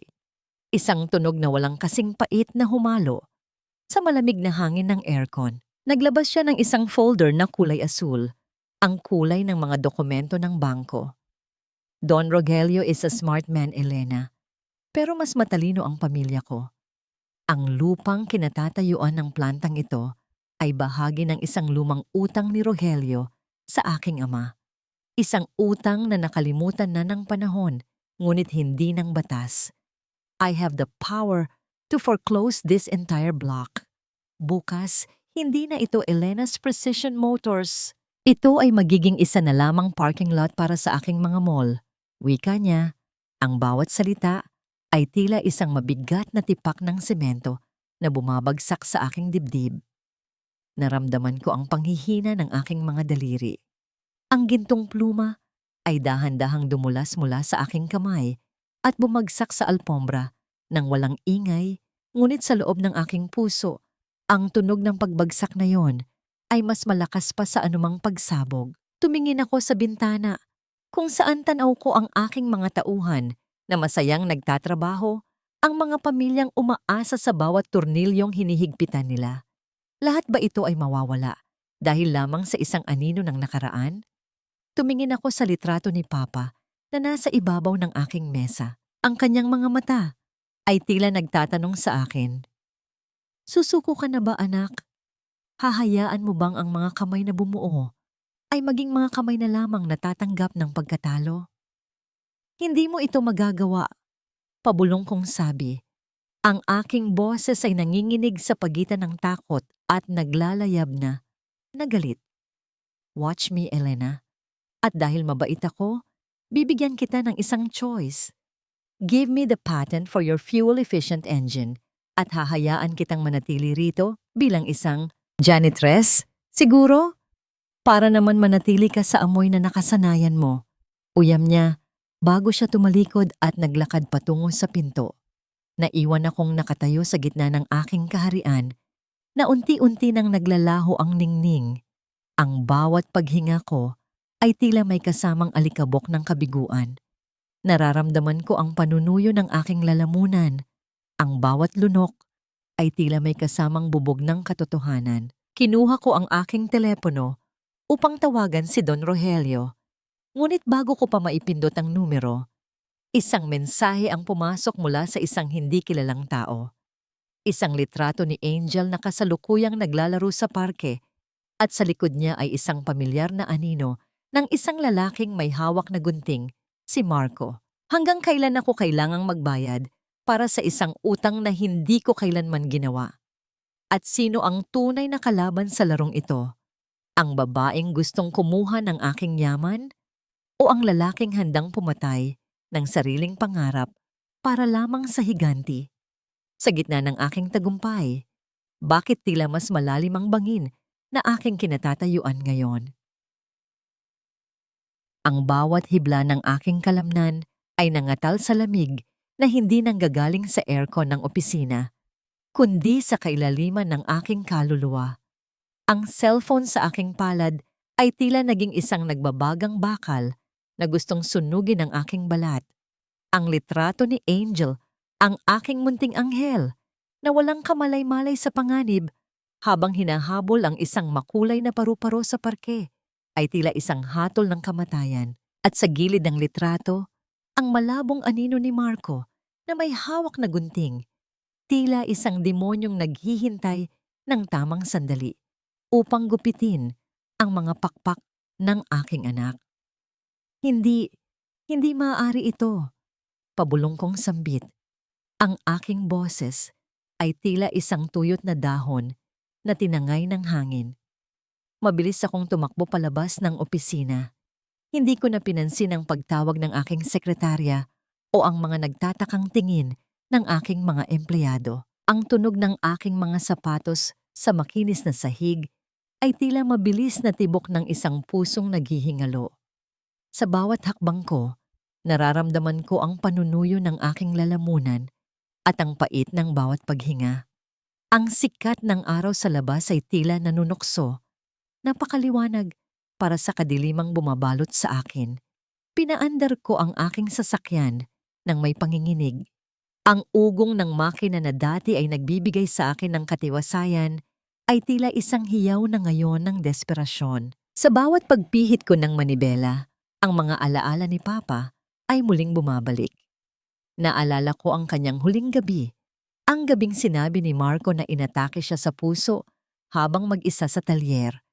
Isang malaking kasinungalingan na 10 taon kong pinaniwalaan. Nang makarating ako sa parke, ang aking paningin ay malabo dahil sa luha. Hinanap ko ang pamilyar na kulay ng damit ni Angel at doon, sa ilalim ng malaking puno ng nara, nakita ko siya. Nakaupo siya sa damuhan, umiiyak at hawak ang kanyang maliit na dibdib. Wala si Marco, ngunit may isang pirasong papel na nakadikit sa kanyang lunchbox. "Angel! Anak!" Sigaw ko habang patakbong lumalapit sa kanya. Niyakap ko siya ng napakahigpit. Tila ba gusto ko siyang isilid muli sa aking sinapupunan upang doon ay maging ligtas siya sa lahat ng masama. "Mama, si Papa po, kinuha niya ang gamot ko." Sabi niya, "Kung gusto niyo raw pong makuha ulit, kailangang ibigay niyo ang mga papel ni Lolo." Humihikbing sabi ni Angel.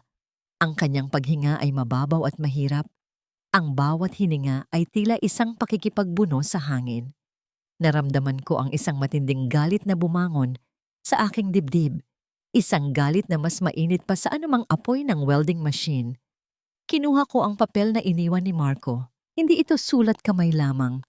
Ito ay isang lumang dokumento mula sa ospital na may petsang tumatapat sa araw ng pagkamatay ni Papa.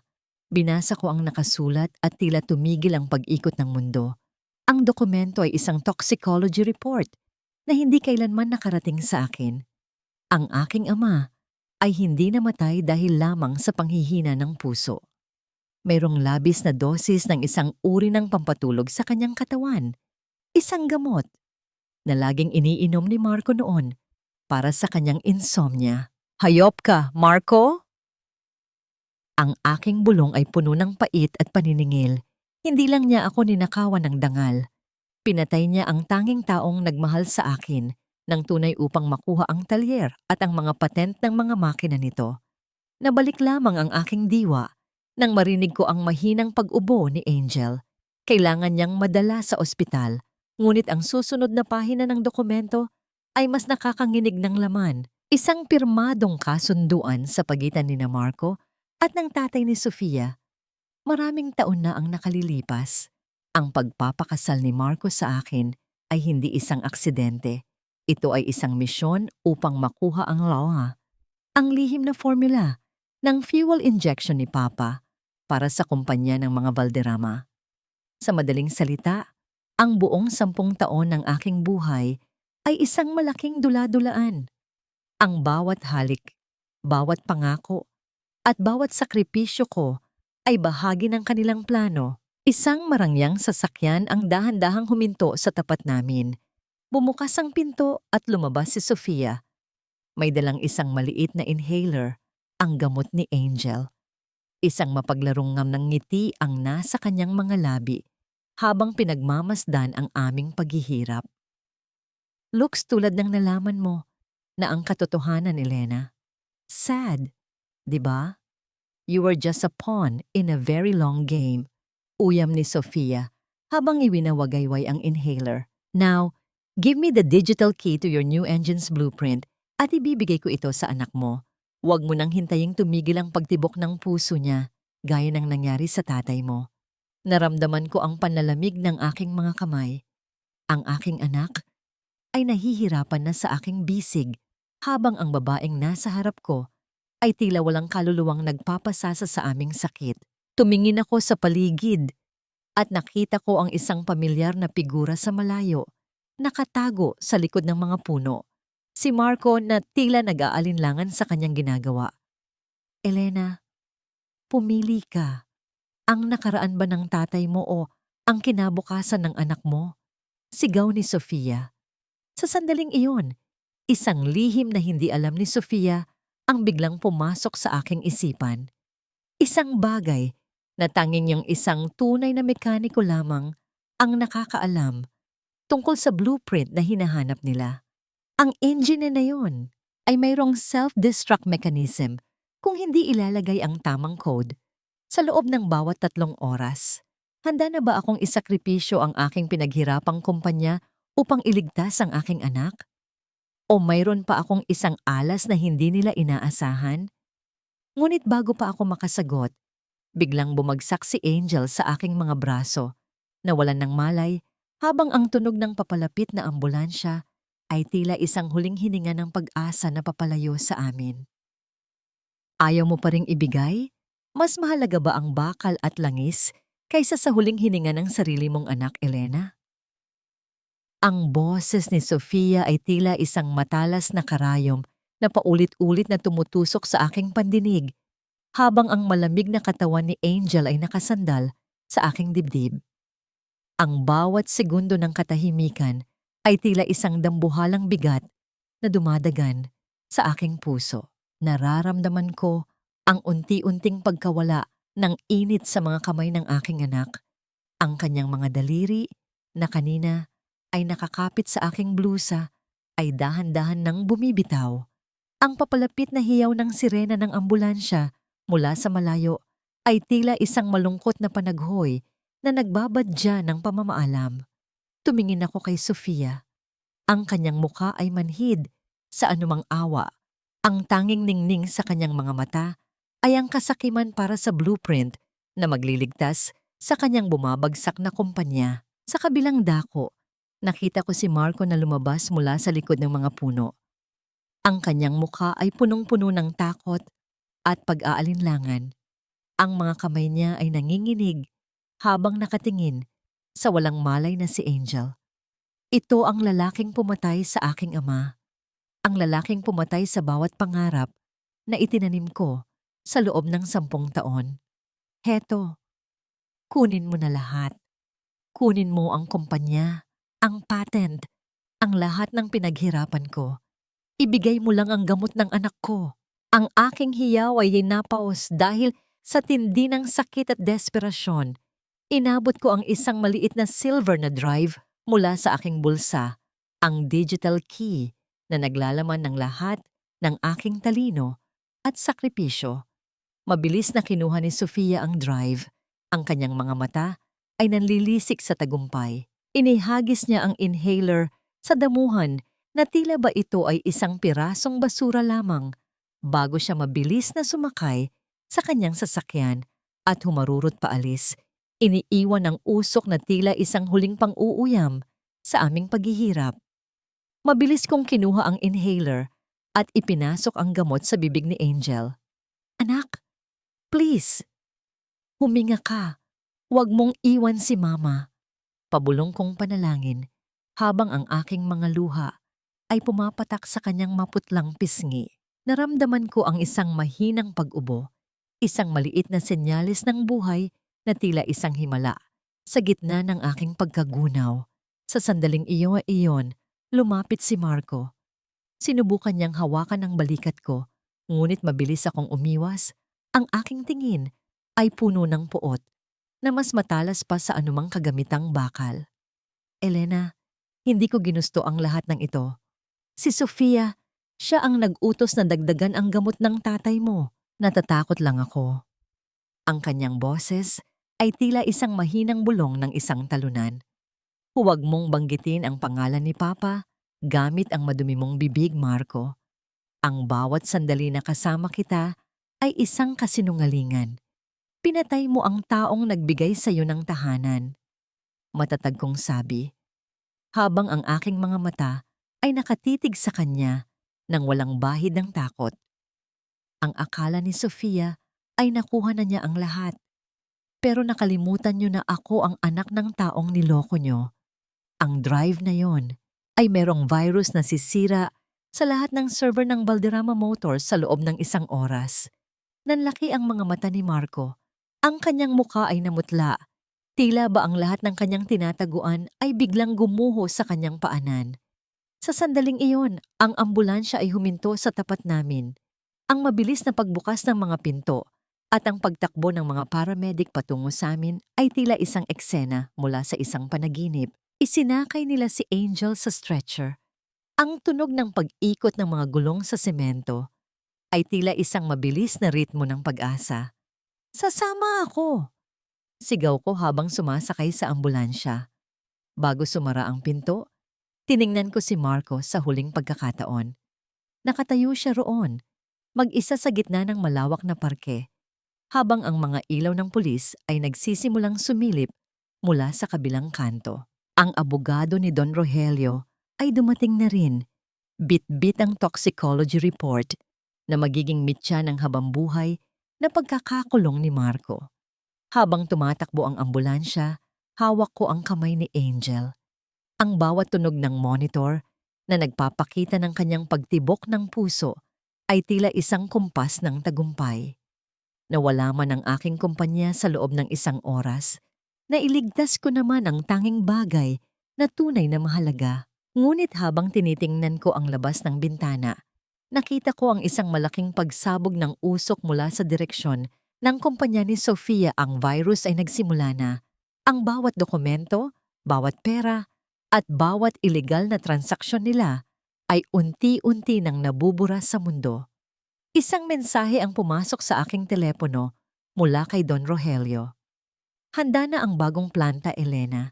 Sa pagkakataong ito, wala nang anino ang makakahabol sa iyo, pero mag-ingat ka. May isang huling alas si Sofia na hindi natin inaasahan. Naramdaman ko ang muling paglamig ng aking hininga. Ano pa ang kayang gawin ng isang babaeng nawalan na ng lahat? At sapat na ba ang aking lakas upang protektahan si Angel sa huling paghaharap na ito? Guilty. Ang salitang iyon ay tila isang dambuhalang kampana na umalingaw-ngaw sa loob ng malamig na silid ng hukuman. Isang tunog na nagpatigil sa pag-ikot ng mundo para sa mga taong nasa paligid ko. Nararamdaman ko ang bawat hibla ng aking balat na tumitindig, hindi dahil sa lamig ng aircon, kundi dahil sa bigat ng katarungang sa wakas ay dumapo na sa aming mga palad. Tumingin ako sa unahan, kung saan ang huwes ay seryosong nagbabasa ng hatol. Ang bawat paggalaw ng kanyang labi ay tila isang selyo na nagtatapos sa mahabang kabanata ng aming paghihirap. Lumingon ako sa aking tabi.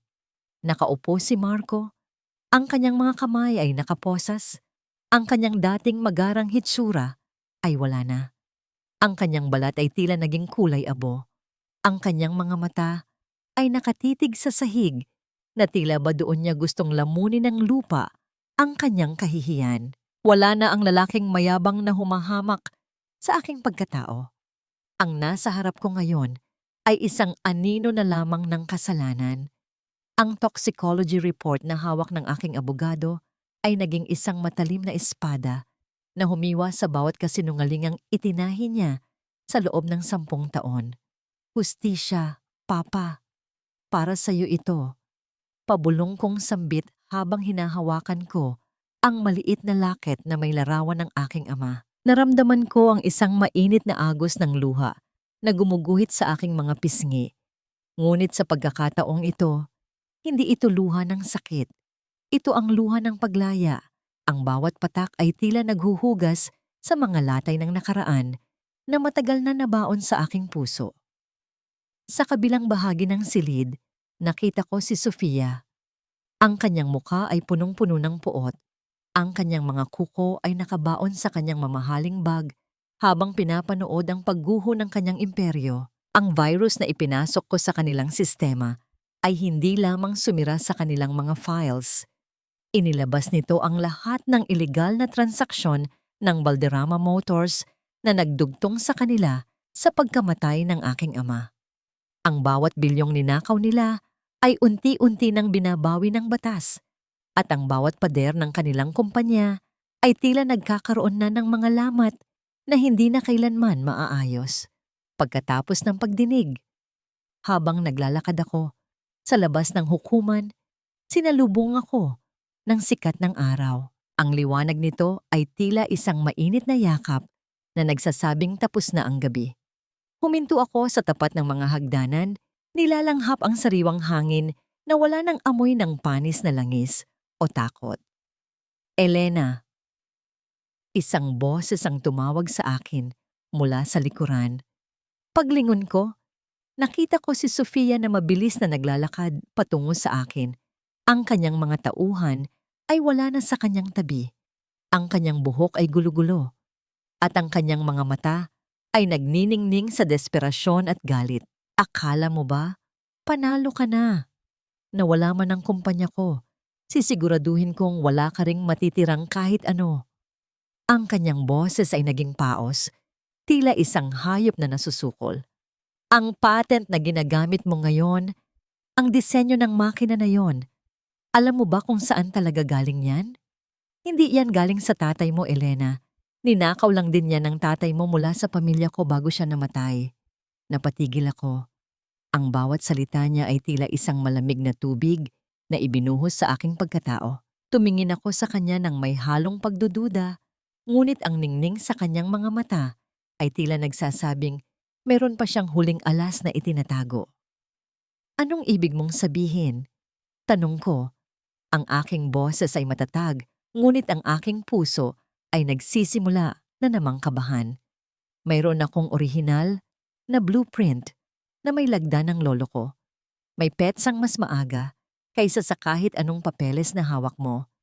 If I file a copyright claim, mapapasakin muli ang lahat ng pinaghirapan mo. Hindi mo matatakasan ang dugo ng pamilya ko, Elena. Uyam niya bago siya tumalikod at sumakay sa isang hamak na taxi. Iniiwan akong nakatayo sa gitna ng matitigas na semento ng kalsada. Naramdaman ko ang muling paglamig ng hangin. Ang katarungang akala ko ay ganap na, ay tila mayroon pa palang isang madilim na sulok. Lumapit sa akin si Don Rogelio. Ang kanyang mukha ay puno ng pag-aalala habang nakikita ang aking panlalambot. Elena, huwag kang makikinig sa mga desperadong salita ng isang talunan. Wika niya, ang kanyang boses ay tila isang matatag na pundasyon. Pero paano kung totoo, Don Rogelio? Paano kung ang buong buhay ko ay nakatayo sa isang kasinungalingan? Tanong ko, ang aking mga mata ay nakatingin sa aking mga kamay na tila ba naging banyaga muli sa akin.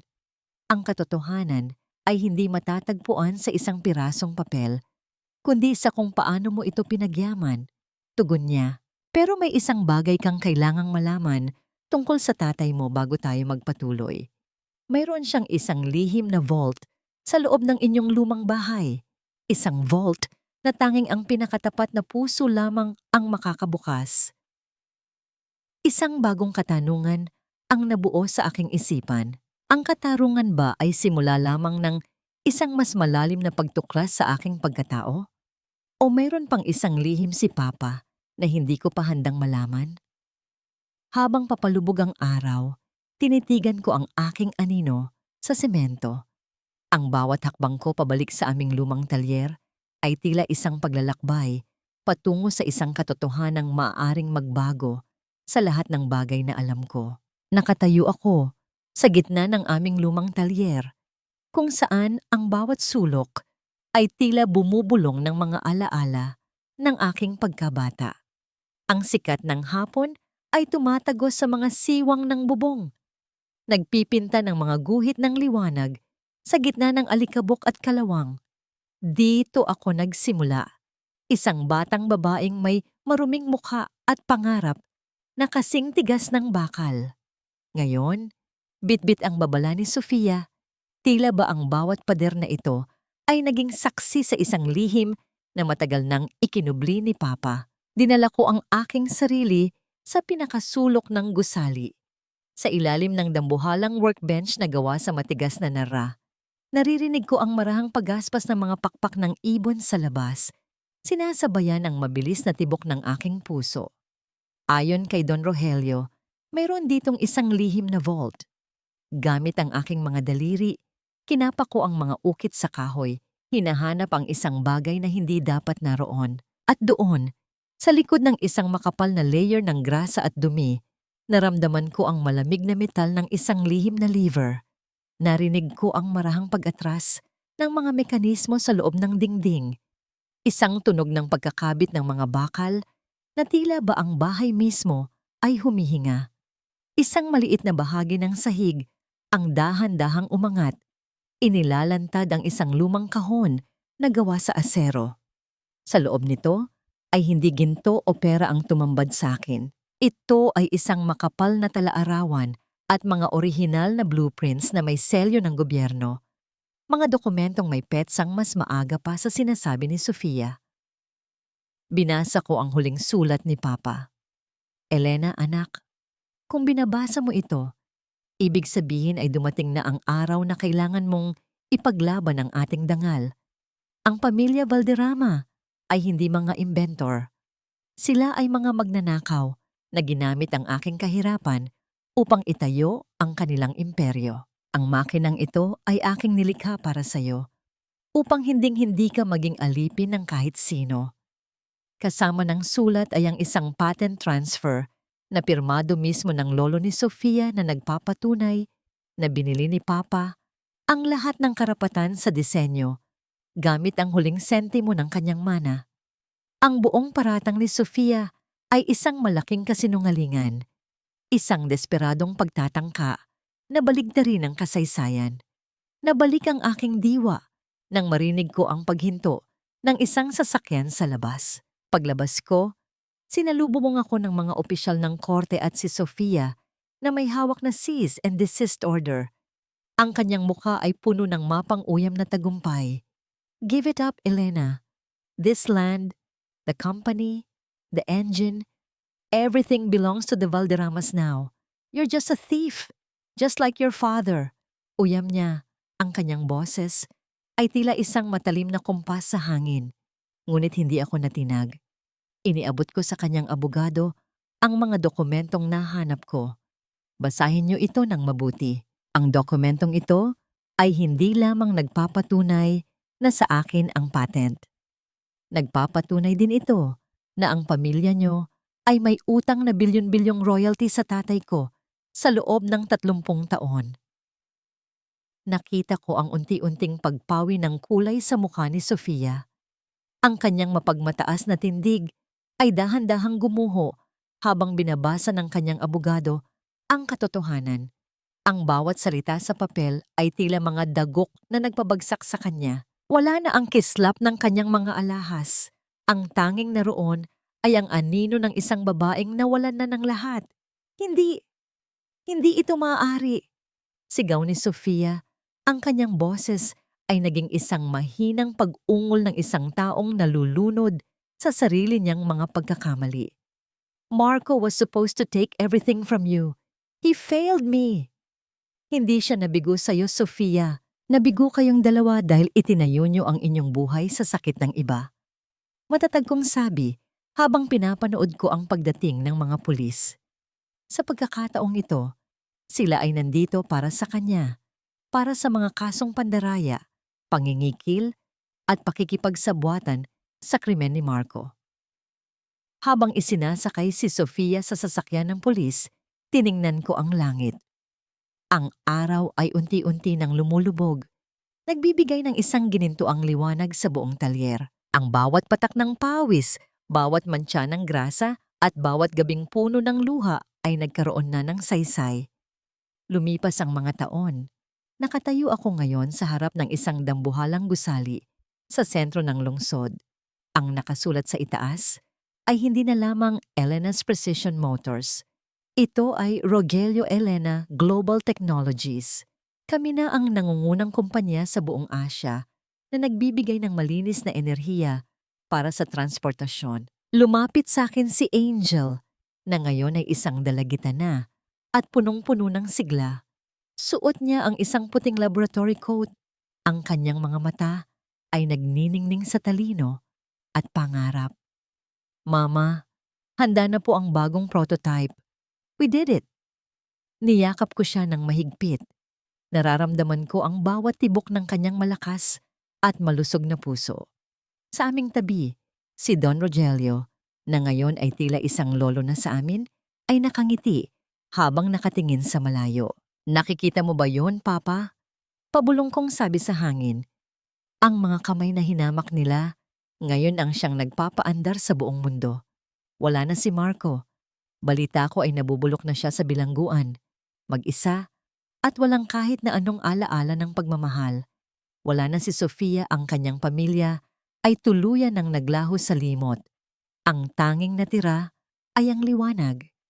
Isang liwanag na hindi nanggaling sa yaman, kundi sa apoy ng isang pusong tumangging sumuko. Tumingin ako sa aking mga kamay sa huling pagkakataon. Mayroon pa ring mga maliliit na marka ng paggawa. Ngunit para sa akin, ang bawat guhit ay isang mapa ng aking tagumpay. Ako si Elena. Hindi na isang biktima, hindi na isang basahan. Ako ang arkitekto ng aking sariling kapalaran. Ang simoy ng hangin sa madaling araw ay may dalang amoy ng alat mula sa dagat at ang bango ng mga sariwang bulaklak sa aking bakuran. Nakatayo ako sa balkonahe ng aming tahanan sa tabing dagat, pinagmamasdan ng dahan-dahang pag-akyat ng araw sa guhit ng langit.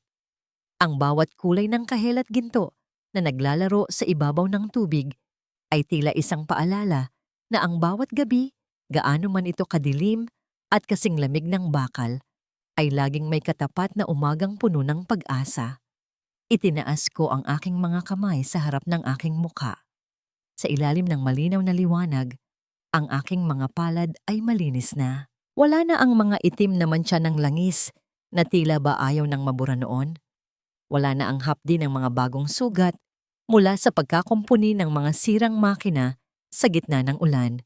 Ngunit kapag tinitigan ko silang mabuti, nakikita ko pa rin ang mga manipis na peklat, ang mga marka ng aking pakikipagtunggali sa tadhana.